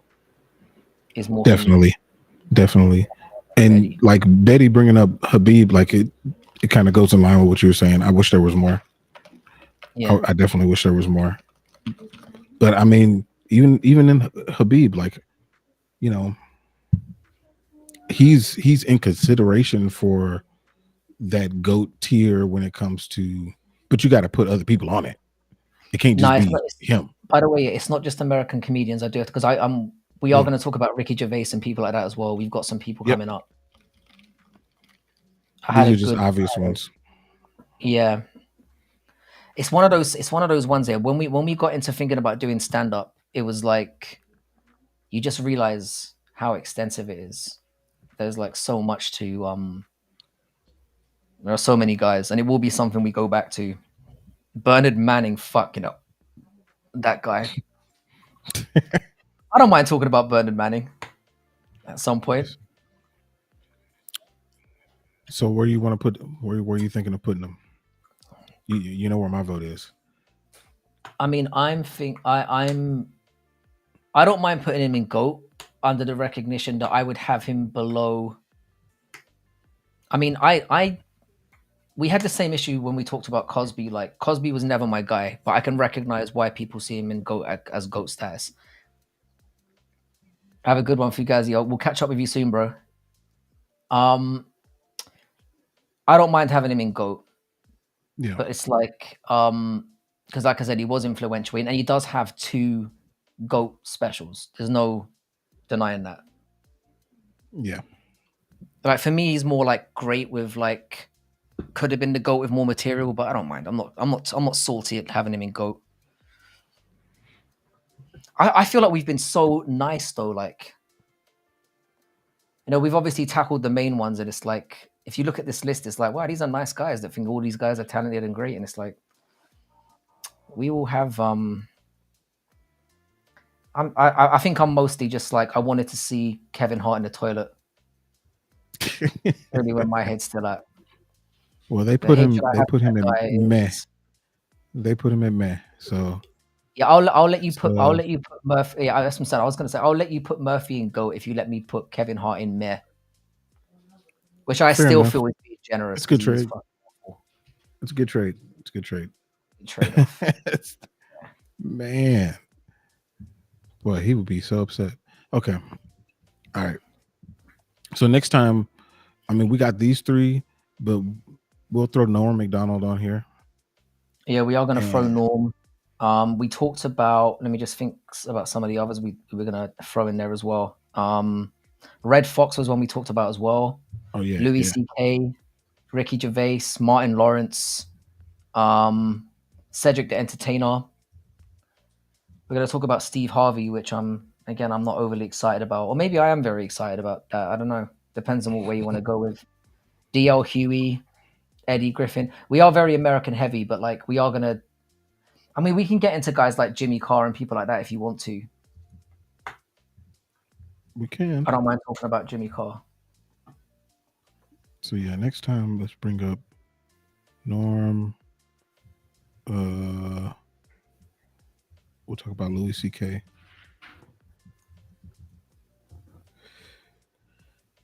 And who else? Steve Martin was somebody we brought up. Russell Peters. Ooh, let's just put him on here. Russell Peters. That's a good one. Is it? No, I don't want to spoil too much. I'm not going to get into that. It's part of the conversation. Yeah, Jimmy Carr's a funny one. Jimmy Carr's definitely like. I'm not going to get too much into it now, but Jimmy Carr's definitely an acquired taste. I'm familiar with him. I'm familiar. And he looks like a. I mean, he recently got like a. He went to Turkey and got his teeth done recently. He looks like a. I don't even know how to describe. Like let me add a couple on here that I think will have some interesting takes on. 8 seconds is all I need for Sarah Silverman. Well, some.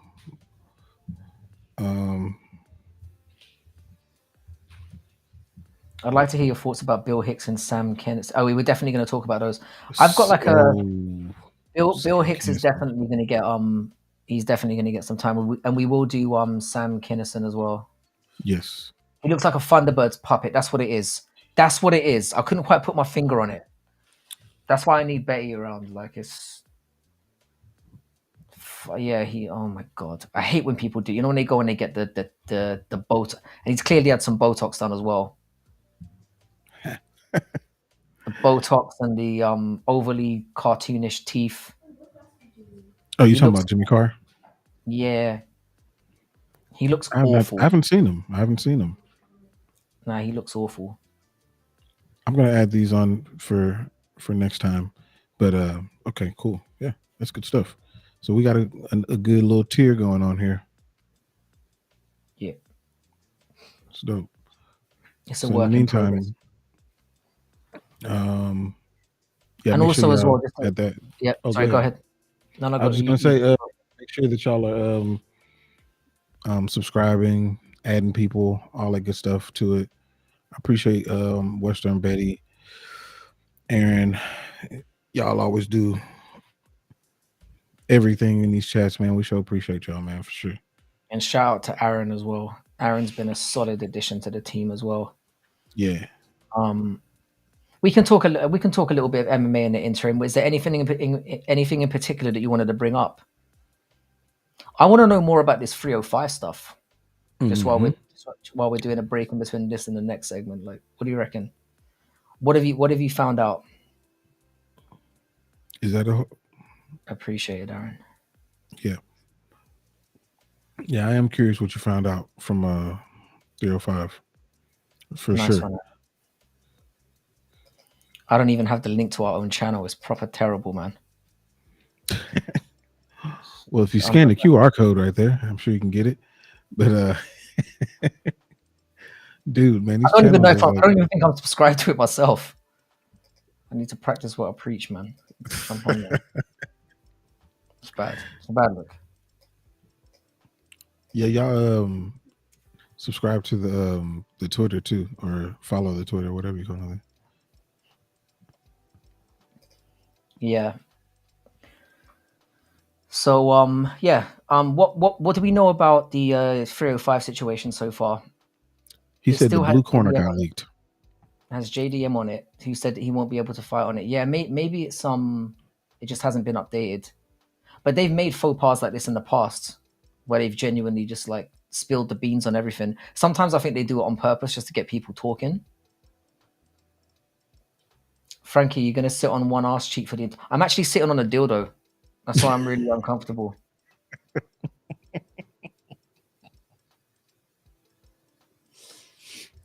Oh my god! I'm moving every now and then.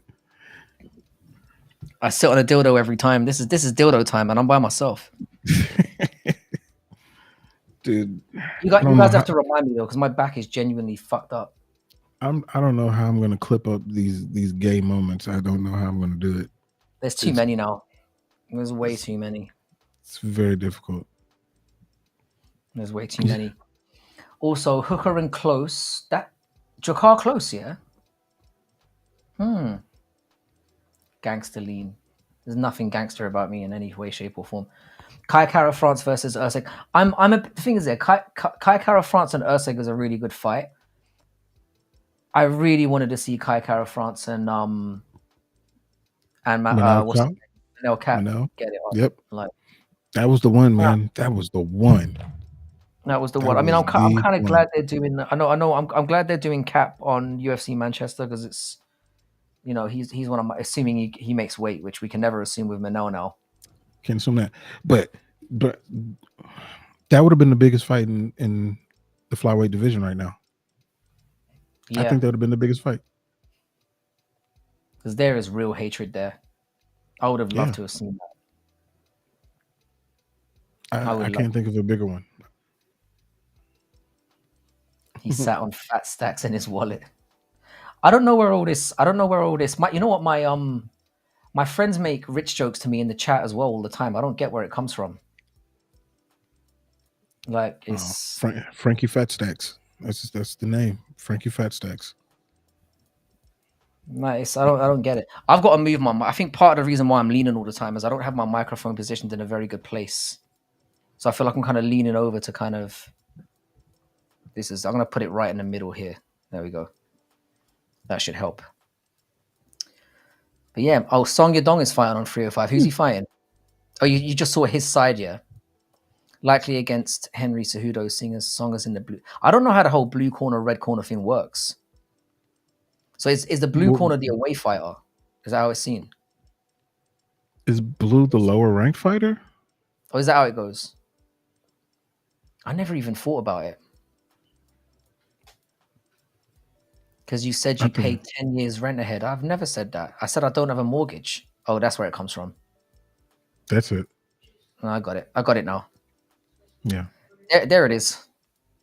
Yeah, fair enough. Yeah, not blue is the lower rank. I didn't know that. Song being there is cool.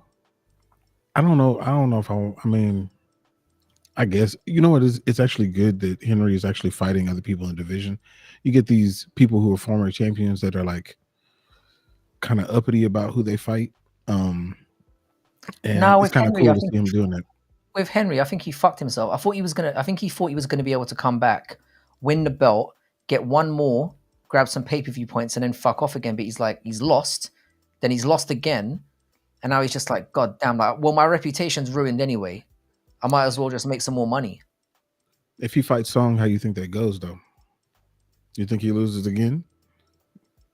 Yeah. I feel like that, too. I think he's on a 3-fight losing streak, just like his podcast partner. I haven't watched too much of it, to be honest. Their podcast is actually all right. I mean, I'm assuming it's not that bad. I mean, Kamaru's actually pound for pound. All right. Yeah. Whatever. Yeah, I mean, what Cejudo's achieved is incredible, but he got a lot of. I mean, people talk about Aljo getting caveats on Aljo's wins at bantamweight. Cejudo's chock full of them.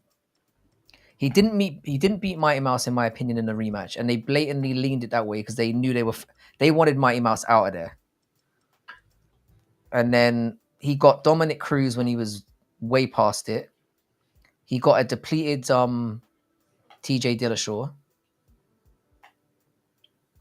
I mean, I know he and again, like, what's it? Who was the other one he knocked the fuck out of? The bald cunt who looks like Krillin from Dragon Ball Z. What's his name again? Marlon Moraes. The Brazilian Krillin. He looks just like Krillin. And he fights just like Krillin too. You know, he's got that Krillin energy. You know, just the weakest guy on the roster. Like Hey, he was Marlon Moraes. He was strong when the show started. He was like, oh, this guy's strong, and then literally as the years went on, he just man, you could one shot him. get one shotted by everyone. Yeah, that's funny. How But you doing, brutally? By the way, a brutally honest MMA is another guy I need to give a shout out to. I stopped by and brutally honest stream yesterday. Really enjoyed myself over there. You did a watch along. If you're not subscribed to Brutally Honest MMA, get over there immediately. Got a great community over there as well. I feel like we're kind of like linking communities up the more we do this. And this is brutally. I'm mhm. going to say this publicly. You're definitely somebody that I want to work with down the line.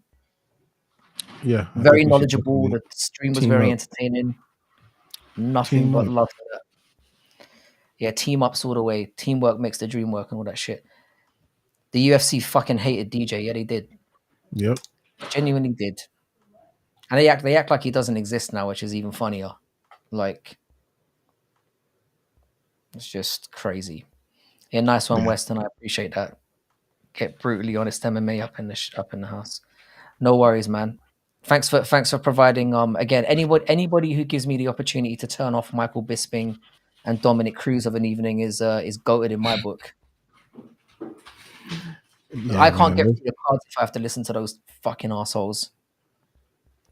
So yeah, but Dominic is that's what I'm saying. hard to Flyweight's stomach not sometimes. potential. What do you think they're gonna do with what's his face, the Japanese guy coming in? Oh, Kai Asakura? Kaya Sakura, yeah. If he Um, doesn't fight at flyweight, it's going to be a very unspectacular. It's going to be a grand opening, grand closing situation for that guy. it is, man. Those bantamweights too big, too strong. At least for based on what I've seen, like he needs to be in flyweight. But if he gets in flyweight, he can make some noise for real. Um, let me see. Let me look at the rankings. Because Bro, get 5 but to they 1 got him Sagan. listed. They got him listed as a bantamweight. That's what's interesting. So it almost feels like they're leaning that way. But we can look at Do both they of them. want to? Do they Honestly, want to drag him in to get beaten up? Is this the plan? I I don't know. I don't know what the beef. He would get. I like him. He's obviously very, very popular, but he's not that good in terms of like he's small as well. It's not that he's not that yeah good. He's a good fighter, but everyone at bantamweight fucks this guy up. I genuinely think that anyone inside the top 8 or 9, yeah. 10, Umar dusts him. Mm-hmm. I think Yeah. I think anyone from sort of 10 to 15 you'd have a good shot with. But again, I'm not entirely convinced about that. Kyler would give him a I good don't. fight. I think Bautista would Batista give him a good beats him. fight. I think Batista beats him. He can beat No, Cruz. yeah, I wouldn't take that. I mean, because he's had a bit of a slide recently in terms of against. I mean, he got dusted by Cap, who's a flyweight. I don't know. Mm-hmm. I wouldn't. Kyler Phillips, I think, would beat him as well potentially, or at least give him a serious run for his money. I think Kyler Phillips Cruz is quite good. and Pedro Munoz are the only two people that and maybe Jonathan Martinez based on what we just saw. I think he beat Jonathan Martinez based on what we saw against Aldo. Yeah, I think he can beat Don't go to 13 through bantamweight 15. is the message. Whereas at flyweight, I can see him beating the majority of that top 15. I think it starts to. I think he'd beat Amir Albazi. I I think think that's like the it would. fight that he should go for. That's the fight he That's should the go one. for. He can walk in there and go straight for Amir Albazi. Yeah, That's what I would I do if think I that's was the him. one. I think Moreno would be a tough fight. I think Royval would be a tough fight. Kai Kara France, I think I put him on a level with Kai. They seem very comparable to me. Yeah, And again, you could do the rubber match with Manel Cap if he beats Makayev. yeah. They've got a win each. I think So Asakura beats Nicolau. I think he can yep, beat him. Even though I think Nicolau is very good. I think he something's is. going He's wrong. fallen Something's so wrong with hard. him right now. He's fallen off so hard. That guy.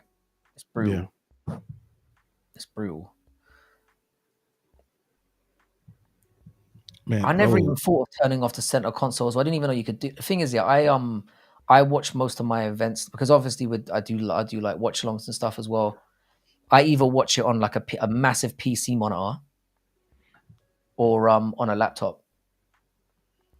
But it sounds like that would be worth the investment. But like I said, I normally jump into guys like Dougie and whoever just happens to be on. Sometimes it will be musical, sometimes it will be brutally honest MMA. It'll be whoever's operating on at the time. Oh, the Fight franchise is up in the building. That's another great channel over there. Another British a guy from my neck of the woods, doing really well on YouTube as well. Yeah, yeah. He said Makaya versus Cap fights for the title in Abu Dhabi in October. I think Asakura fighting Albazi is a winnable fight. I think he can beat him. I don't think Albazi is that great. I think he got And it gifted the is no, decision. yeah, he lost 4-1 to Kai Kara France. That's one of the worst robberies of all time. That's one of the worst robberies of all time. I was like, I'm still angry. I don't even like Kai Kara France. That's how bad it was.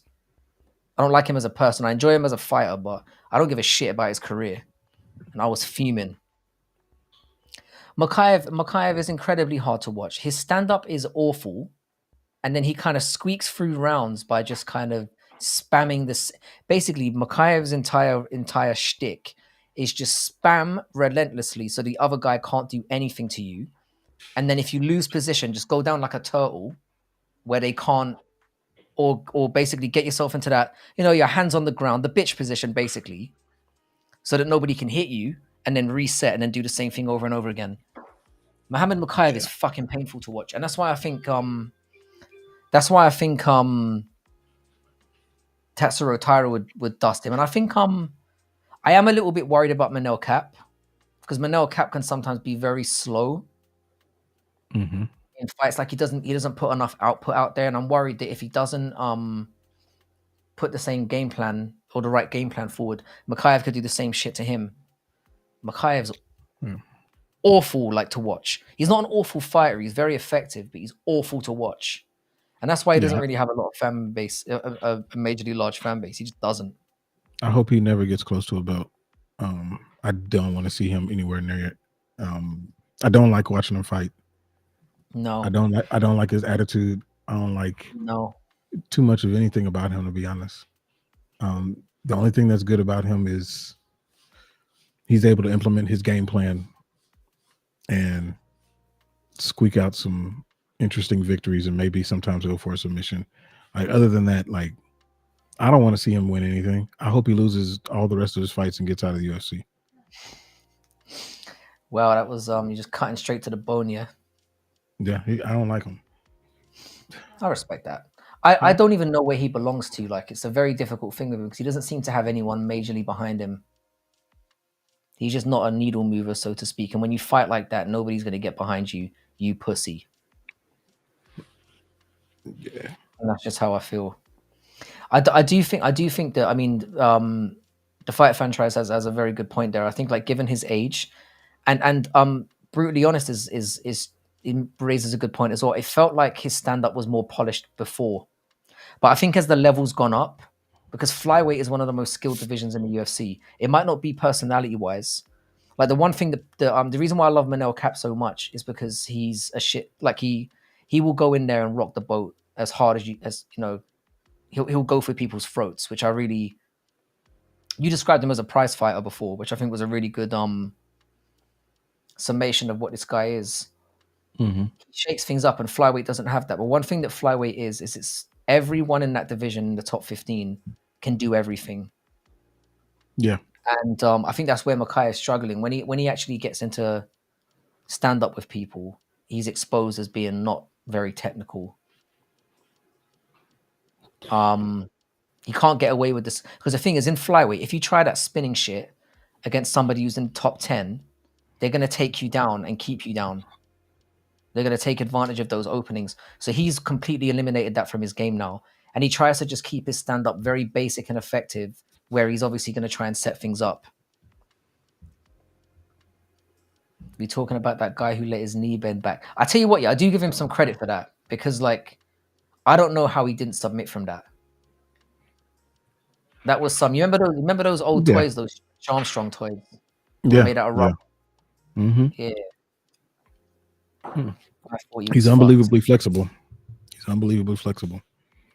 But there's people in prison who are unbelievably flexible. So if that's what you're going by.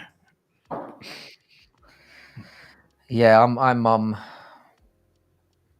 I get why people might appreciate him from a like a technical standpoint, but again, if you look at what Tatsuro Taira did last night, he got shit on a lot. But I said this earlier on in the stream.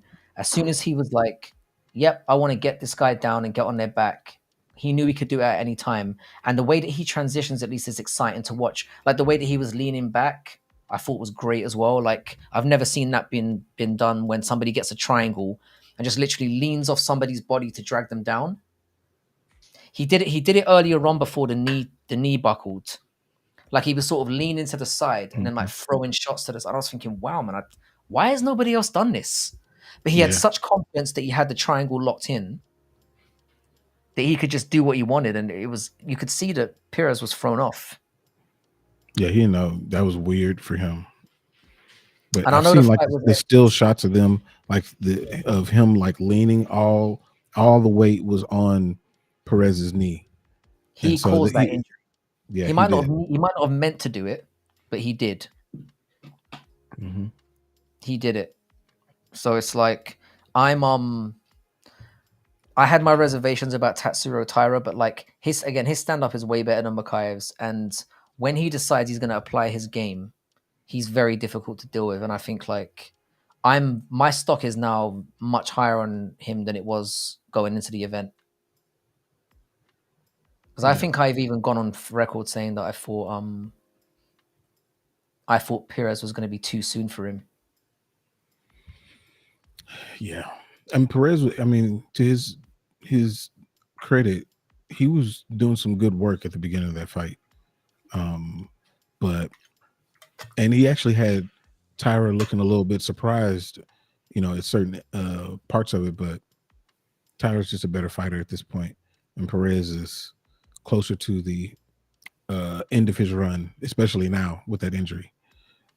Oh yeah, he's done, and a fair play to him for trying to get in there more. But I think that's going to be a long layoff. I think what you said last night on the live stream is pretty accurate. Like I think we'll see him again in like 18 months, and then he'll have like a retirement fight. Yeah, I think that's what's going to go with him. But yeah, I agree with Aaron. I think like Urseg would beat him. I think Pantoja would beat Makayev. I think Moreno would. I think Royval would as well. Royval's sneaky good. Yeah, and I think Taira would obviously beat him. But I think with Taira, they have to be very, very careful because that stand-up stuff is a problem. Like he's definitely improved from fight to fight, but I don't think his stand-up is good yet. It's sort of acceptable, and you can't get away with that when you get to the very upper echelons of flyweight, in my opinion. I think he's going to come unstuck. Because if he needs to get into a bit of stand-up before he can apply his takedown game, he's going to get clipped by somebody. So don't fast roll him too much. Like don't stick him in there with Pantoja straight away. But they might. How you doing, musical brother? You missed a very long segment on us talking about stand-up comedians. I'm sure you would have had a lot to say about that. But we were just talking about last night's card. What did you think of it personally? Fucking musical. I heard you were you had, what was it, a duck? Yeah, he was making a duck. He was making a duck. Making a duck. I wouldn't have mind jumping. I could use some tightening up in the kitchen. Actually, no, I'm fucking joking. I'm not going to give anyone in the house some ideas that's going to be my role. Okay. Fuck that. Last night's card forced me to end stream halfway through. Here we go. There we go. I thought the card was all right. Like it exceeded I already got slaughtered for this, but like I thought there were very good fights on the card. It wasn't bad. It wasn't bad. You got to keep your expectations low. Shitting on Makayev is fun on Twitter. Because the great thing about Makayev is he's dumb and he takes the bait. Oh yeah, he does. He'll fire back.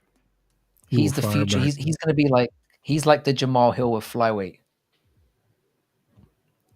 Like if you want to have an interaction with a UFC fighter and go and get some traction, just throw as many Jamal Hill shits to the wall, and he'll bite on one of them eventually. Can't help himself.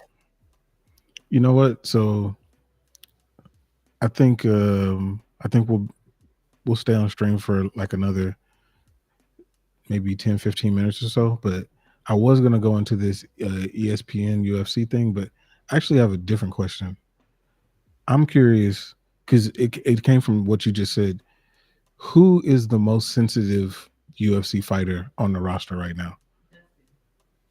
Like I mean, when it Jamal Hill's comes definitely to, I like John Jones. mean, John Jones at the moment is having a fucking meltdown. Like he seems to be shit. Or the fact that I had people coming to me and saying, yeah, like Musical was making a duck on stream yesterday, and I was like, what's the nothing about the? There was no mention of like, you know, the reaction to the fights or one. I was like, yeah, I saw he was making a sick duck yesterday. I often reply to Makai's tweet with his shit picture. Absolute retard. Uh, I think John Jones is up there lately. Joe Pyfer's a salty fuck as well. is Like he's he? See, like I haven't seen a lot from. Oh, there we see go. Joe Pyfer doesn't do it There on we Twitter. go. He does it in person, which is even funnier.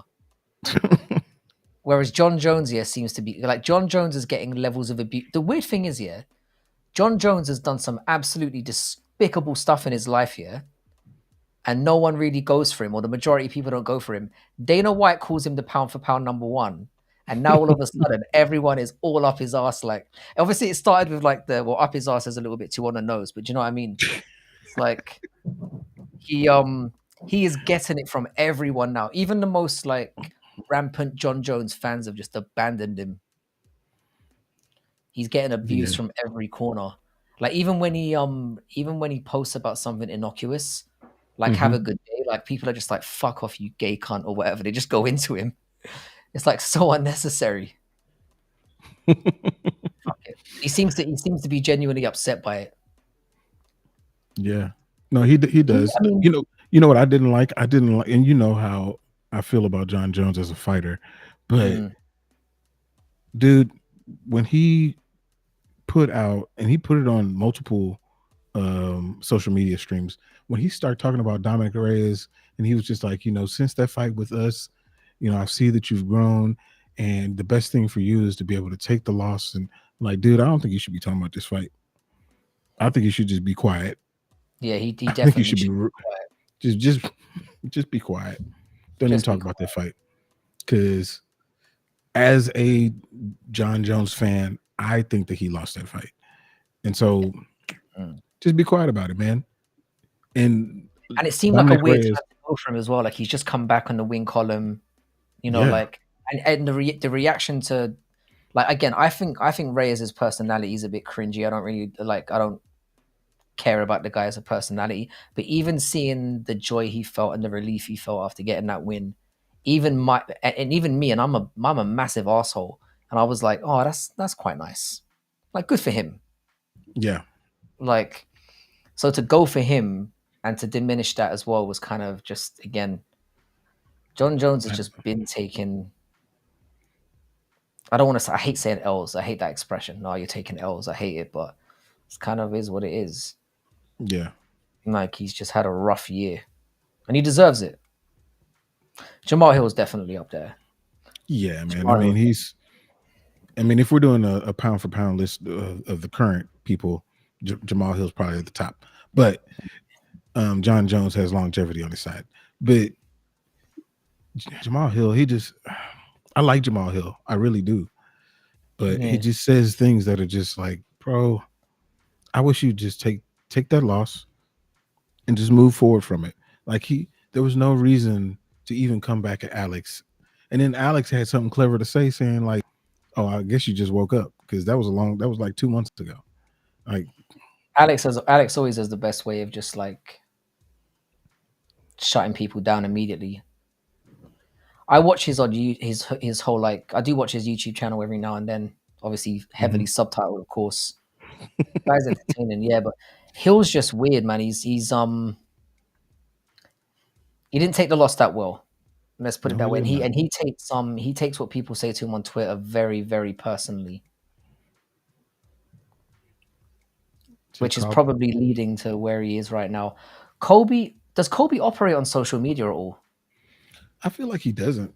But I don't know. I don't really pay attention to him because I don't like him at all, and I never have. Yeah, I So know how you feel about him.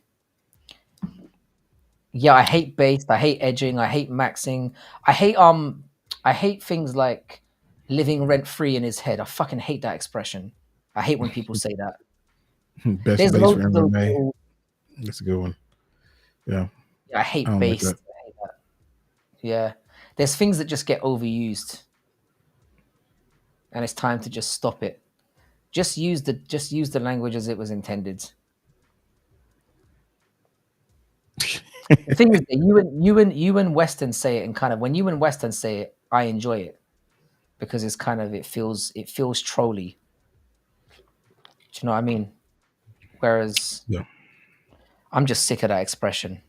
I fucking hate it. So how does everybody feel about Chris Curtis? Yeah, he's another guy that shouldn't be on social media. Way too sensitive. And the thing is, I kind of like Chris Curtis, and then I don't, and then like I'm like, it's weird. I've got a very weird. It goes back and forth with me on that guy. And you know how when you interact with a fighter, you kind of like, oh man, they're not so bad. I like them. And then anything that happens afterwards, you like give them the benefit of the doubt. That's kind of how I am with Chris. Like when I first started the channel or whatnot, like he was one of the first fighters that I interacted with, and he was really cool. And Mm, so anything that happens afterwards, it's like I'm going to give him the benefit of the doubt. But like yeah, I see it though. I see it. I do see it. yeah. I don't mind Chris Curtis, and the thing is, yeah, I've seen. I used to watch his podcast with Sean Strickland quite a lot, and he's actually a nice dude. I got Yeah. no issues with him really, and at least he's the thing that bothers me the most is the when he's in the cage and people don't fight the way he wants to, and then he throws a hissy fit. Yeah. He's like, "Why won't you come in the pocket with me so I can knock you out?" It's like, nah, bro, that's not how MMA works. Like, you've got to, if somebody wants to stay at range and kick the shit out of your legs, and they can win that way, sorry, like that's just the way things go. People aren't just going to get into the pocket with you or go into it. It's stupid. So Yes, he's a it's bit of a not smart. crybaby with stuff. But I think genuinely, like generally, he seems like a nice, relatable dude. He does. Got I think himself a nice CJ, white lady as well. So good luck with that. that's it's part of the game. CJ said Chris stay crying in the car, which is true. It's true. It's true. Chris Curtis retarded at cutting people off in a fight. Yeah, he just like stands in the middle and waits for them to jump into his arena. Mm, Yeah. do you think it's just Chris, or do you think that that's part of what they do at that gym? Because I see a lot of following from Sean Strickland as well. But I mean, for all the shit that Sean Strickland gets, at least he stalks people down. He does stalk them. He stalks He people does. down and at least applies his game on them. He doesn't complain when people try to disrupt that. No, he doesn't complain in the fight at all. Um, he's very serious in the fight for sure. For sure. I'm trying to think of some other people who are whiny little bitches. Chris Weidman. No, I don't know too much about what he does on social media or anywhere else. Yeah, he's a bit of a crier, a bit of a complainer. I feel like I'm missing somebody painfully obvious. Chris Curtis sometimes just doesn't advance. Like, yeah, the Hermanson fight was a blatant example where he was literally shouting at Hermanson in the middle of the fight, like, "Why aren't you doing what I want you to do?" Yeah, He was genuinely frustrated. cost him a Hermanson's like, fight "What do you too. want from me, man? I'm winning." Like, fuck you, bro. Yeah, totally cost him a fight. Luke Rock, Bobby Green. I can't figure out what I feel about Bobby Green. This is a I don't great remember topic. him doing that. I don't remember I'm glad Bobby you brought this up. Green. I don't remember Bobby Green necessarily complaining outside of saying people on steroids, but like I don't remember him like being a crybaby necessarily. But I could have missed it. Oh, you mean Garimbo musical? Yeah, that was weird. That was fucking weird. Oh yeah, Thimba Garimbo.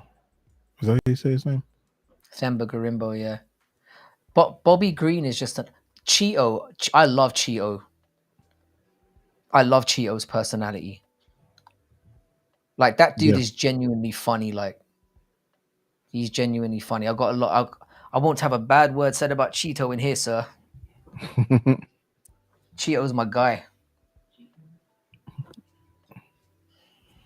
Yeah, Yeah. that whole thing was like he basically made his coach's what his coach's mother died or something, was it? And he basically made the whole thing about himself. Yeah, that was a weird speech. I didn't. It was very uncomfortable.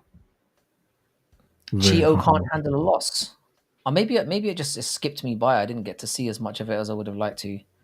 Cheeto saying retarded was the definition of stepping on thin ice. I enjoy Cheeto. I've got a lot of love for that guy. I think he's like not the most amazing fighter in the world, but that chin needs to be studied. And genuinely, when I've seen interviews of him, I'm entertained.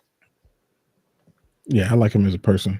I like him as a person. And I think he's a good fighter. Um, I think he should win this fight against Davison Figueiredo. Should. The fact that he's the underdog to me is bananas. I don't understand that. Cheeto was salty after the Yadong loss.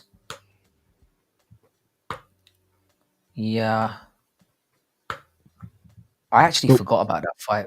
but was he unreasonably salty? Like, It was a close one. yeah, it was a close fight. I don't think that he was unreasonably salty. Whereas, somebody like a Jamal Hill gets knocked out and then complains saying, well, only one of us has been knocked out sleep in a fight. Like, that's what we're going to hang our hat on, even though, like, I did see you go to sleep. Like, that's what we're going to hang our hat on. But yeah, so I don't know. Garbrandt's a decent one as well. He refused to shake his hand. Yeah, I don't really like that stuff. I think after you throw down, there should be a respect there. But I guess if you're emotional in the moment, I can kind of understand it. But Song Yadong just kind of comes across as a nice kind of, I don't know. He's trying to up the personality thing a little bit. Like him going at Yan really backfired quite spectacularly.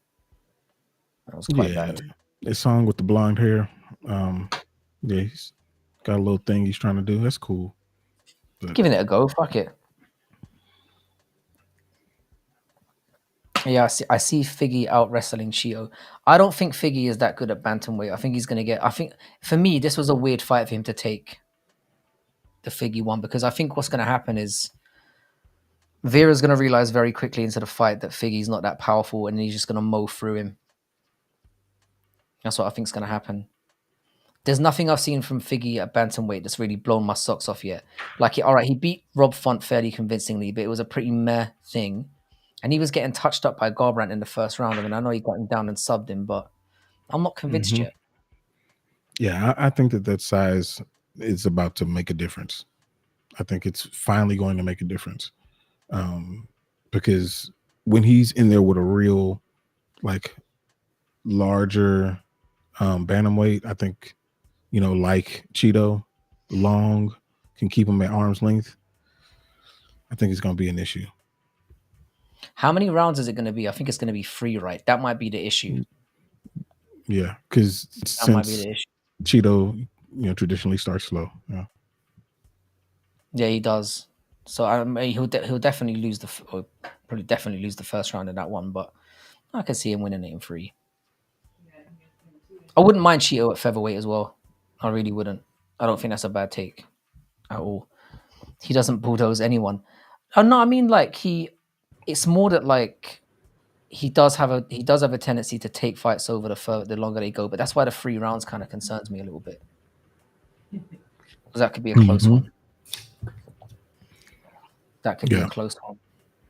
Yeah, I wish that Cheeto did use that clinch and do some Muay Thai type stuff to control a fight. But it just depends. Depends on how he feels that day. It depends how engaged he is in the fight early on how he does it. Like when he went on his run where he was finishing people, like I think that a lot of those fights that he was actually losing on points. I mean, he was losing to Dominic Cruz. I had him 3 rounds down in that fight before he kicked his head into fucking orbit. So yeah, it's fair. Maybe enough, but I just don't. I don't think Figgy's strong enough or quick enough at bantamweight. I was expecting him to be really, really quick when he moved up to bantamweight, but he's just not that, and the power definitely isn't there. Nah. I'm Doesn't wrong. seem It's that his way. wife. I think Fizzy is at a level or two above Cheeto. I guess time will tell. No, Cheeto's definitely not championship caliber, but bantamweight, as we've talked about multiple times, is the best division in the UFC by far. I mean, we saw yesterday. I mean, I know a lot of people shit on yesterday's card, but when you think about those 2 dudes that fought yesterday, High Stand and Armfield, they're not even in the top 40 in the unofficial rankings. And the technical display between those two was really impressive. Like the way they were able to defend submissions and the way they were touching each other up on the feet as well. I thought that was a really good fight.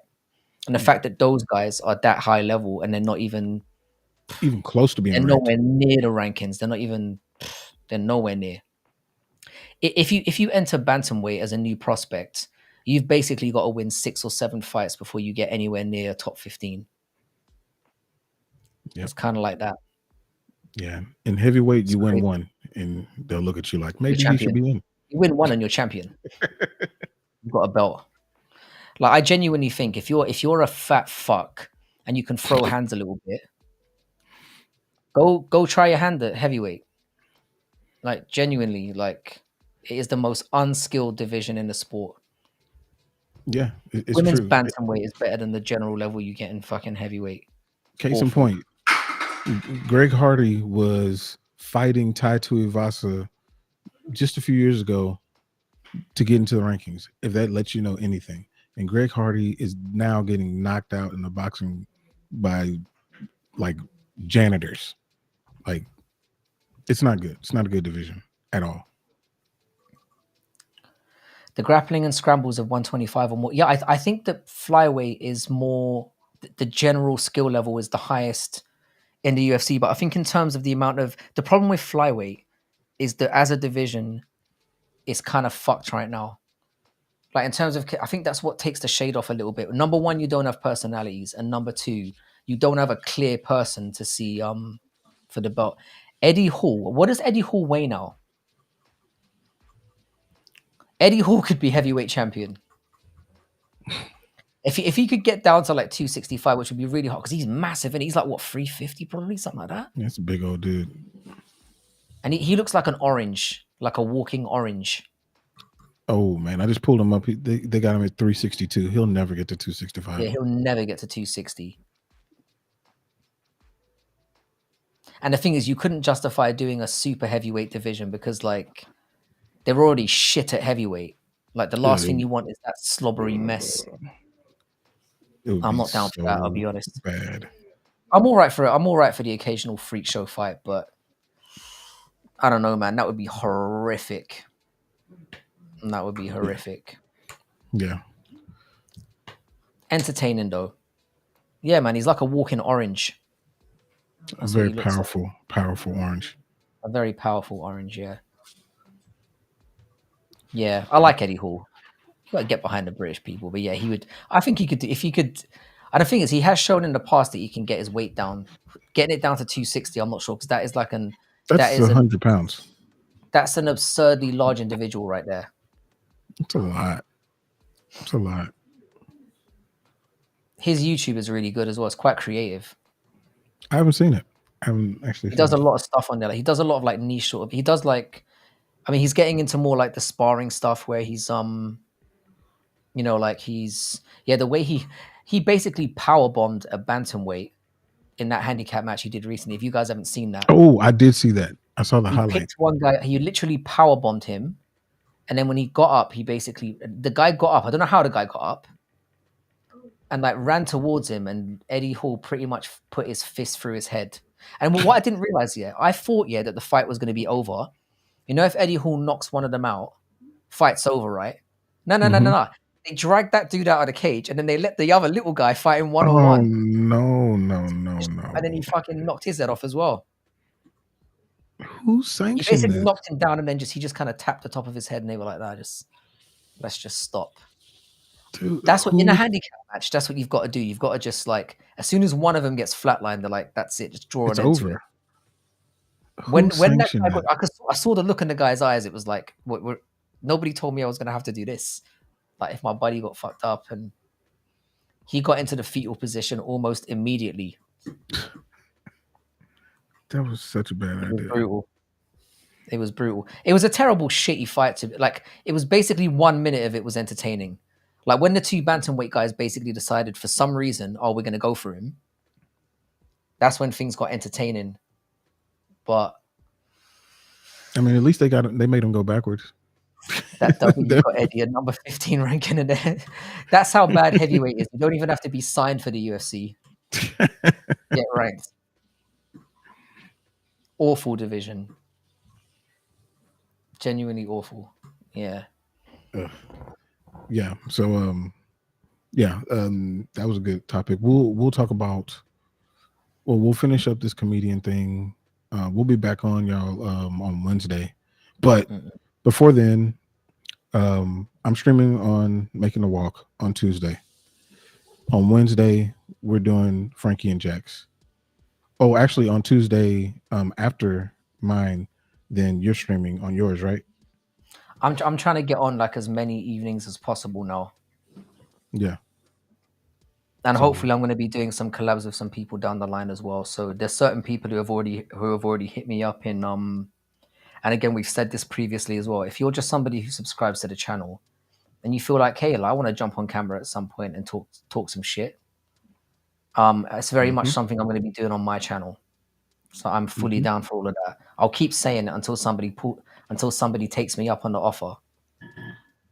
I'm trying to get Mikey at the right time as well because he's obviously working a lot at the moment. So I'm trying to catch a good time to jump on with Mikey. Yeah, Mikey, for sure. You're like number one in the queue. And mine as well. Definitely open to whomever wants to jump in. So, hit us Yeah, up on I will do call-ins any fucking time. Yep. Anytime. Mm-hmm. As long as nobody starts shouting out, starts using it as like a political platform. I'm going to start talking shit about Gaza or whatever. I don't need any of that shit. Or maybe use it as an opportunity to shout some Nazi stuff out. I don't know. I can't get in anyone's heads, but there is obviously a trust involved because when you get people jumping on, there's obviously certain things that could get you munted off of YouTube in fast time. I'd love to hear Black Betty on a call-in. I'd love that. There are certain people that I just think would be immensely entertaining. Yep. Like judging by how you guys talk on, and the thing is, even if you don't want to show your face on camera, you can just do a audio only thing. I'm fully down for whatever. Yep. It's something I've been talking about for months, but again, you can just hit me up on Twitter at Bad MMA Math and just DM me and just say, oh yeah, what is it you feel like talking about? And because I'm going live most days now, you're welcome to jump. I was planning on some point of just posting the restream link into the stream and just whoever turns up. Just do it like that. That's definitely an element I want to do. The phone-ins would be sick. It would be. It would be, especially during if we do watch-alongs. That's a really good time to do them because especially some of those cards are a little tough. Yeah, like yesterday. I brought up a conversation about I don't know why I brought this up. It was a bit random, but we were talking about like the moon landing. Mm-hmm. And we literally just ended up ignoring everything else, and we're just talking about that for like 2 hours. Yeah. So it's like every topic is open. Oh, you know what? One thing I wanted to ask before we jump off of here is musical.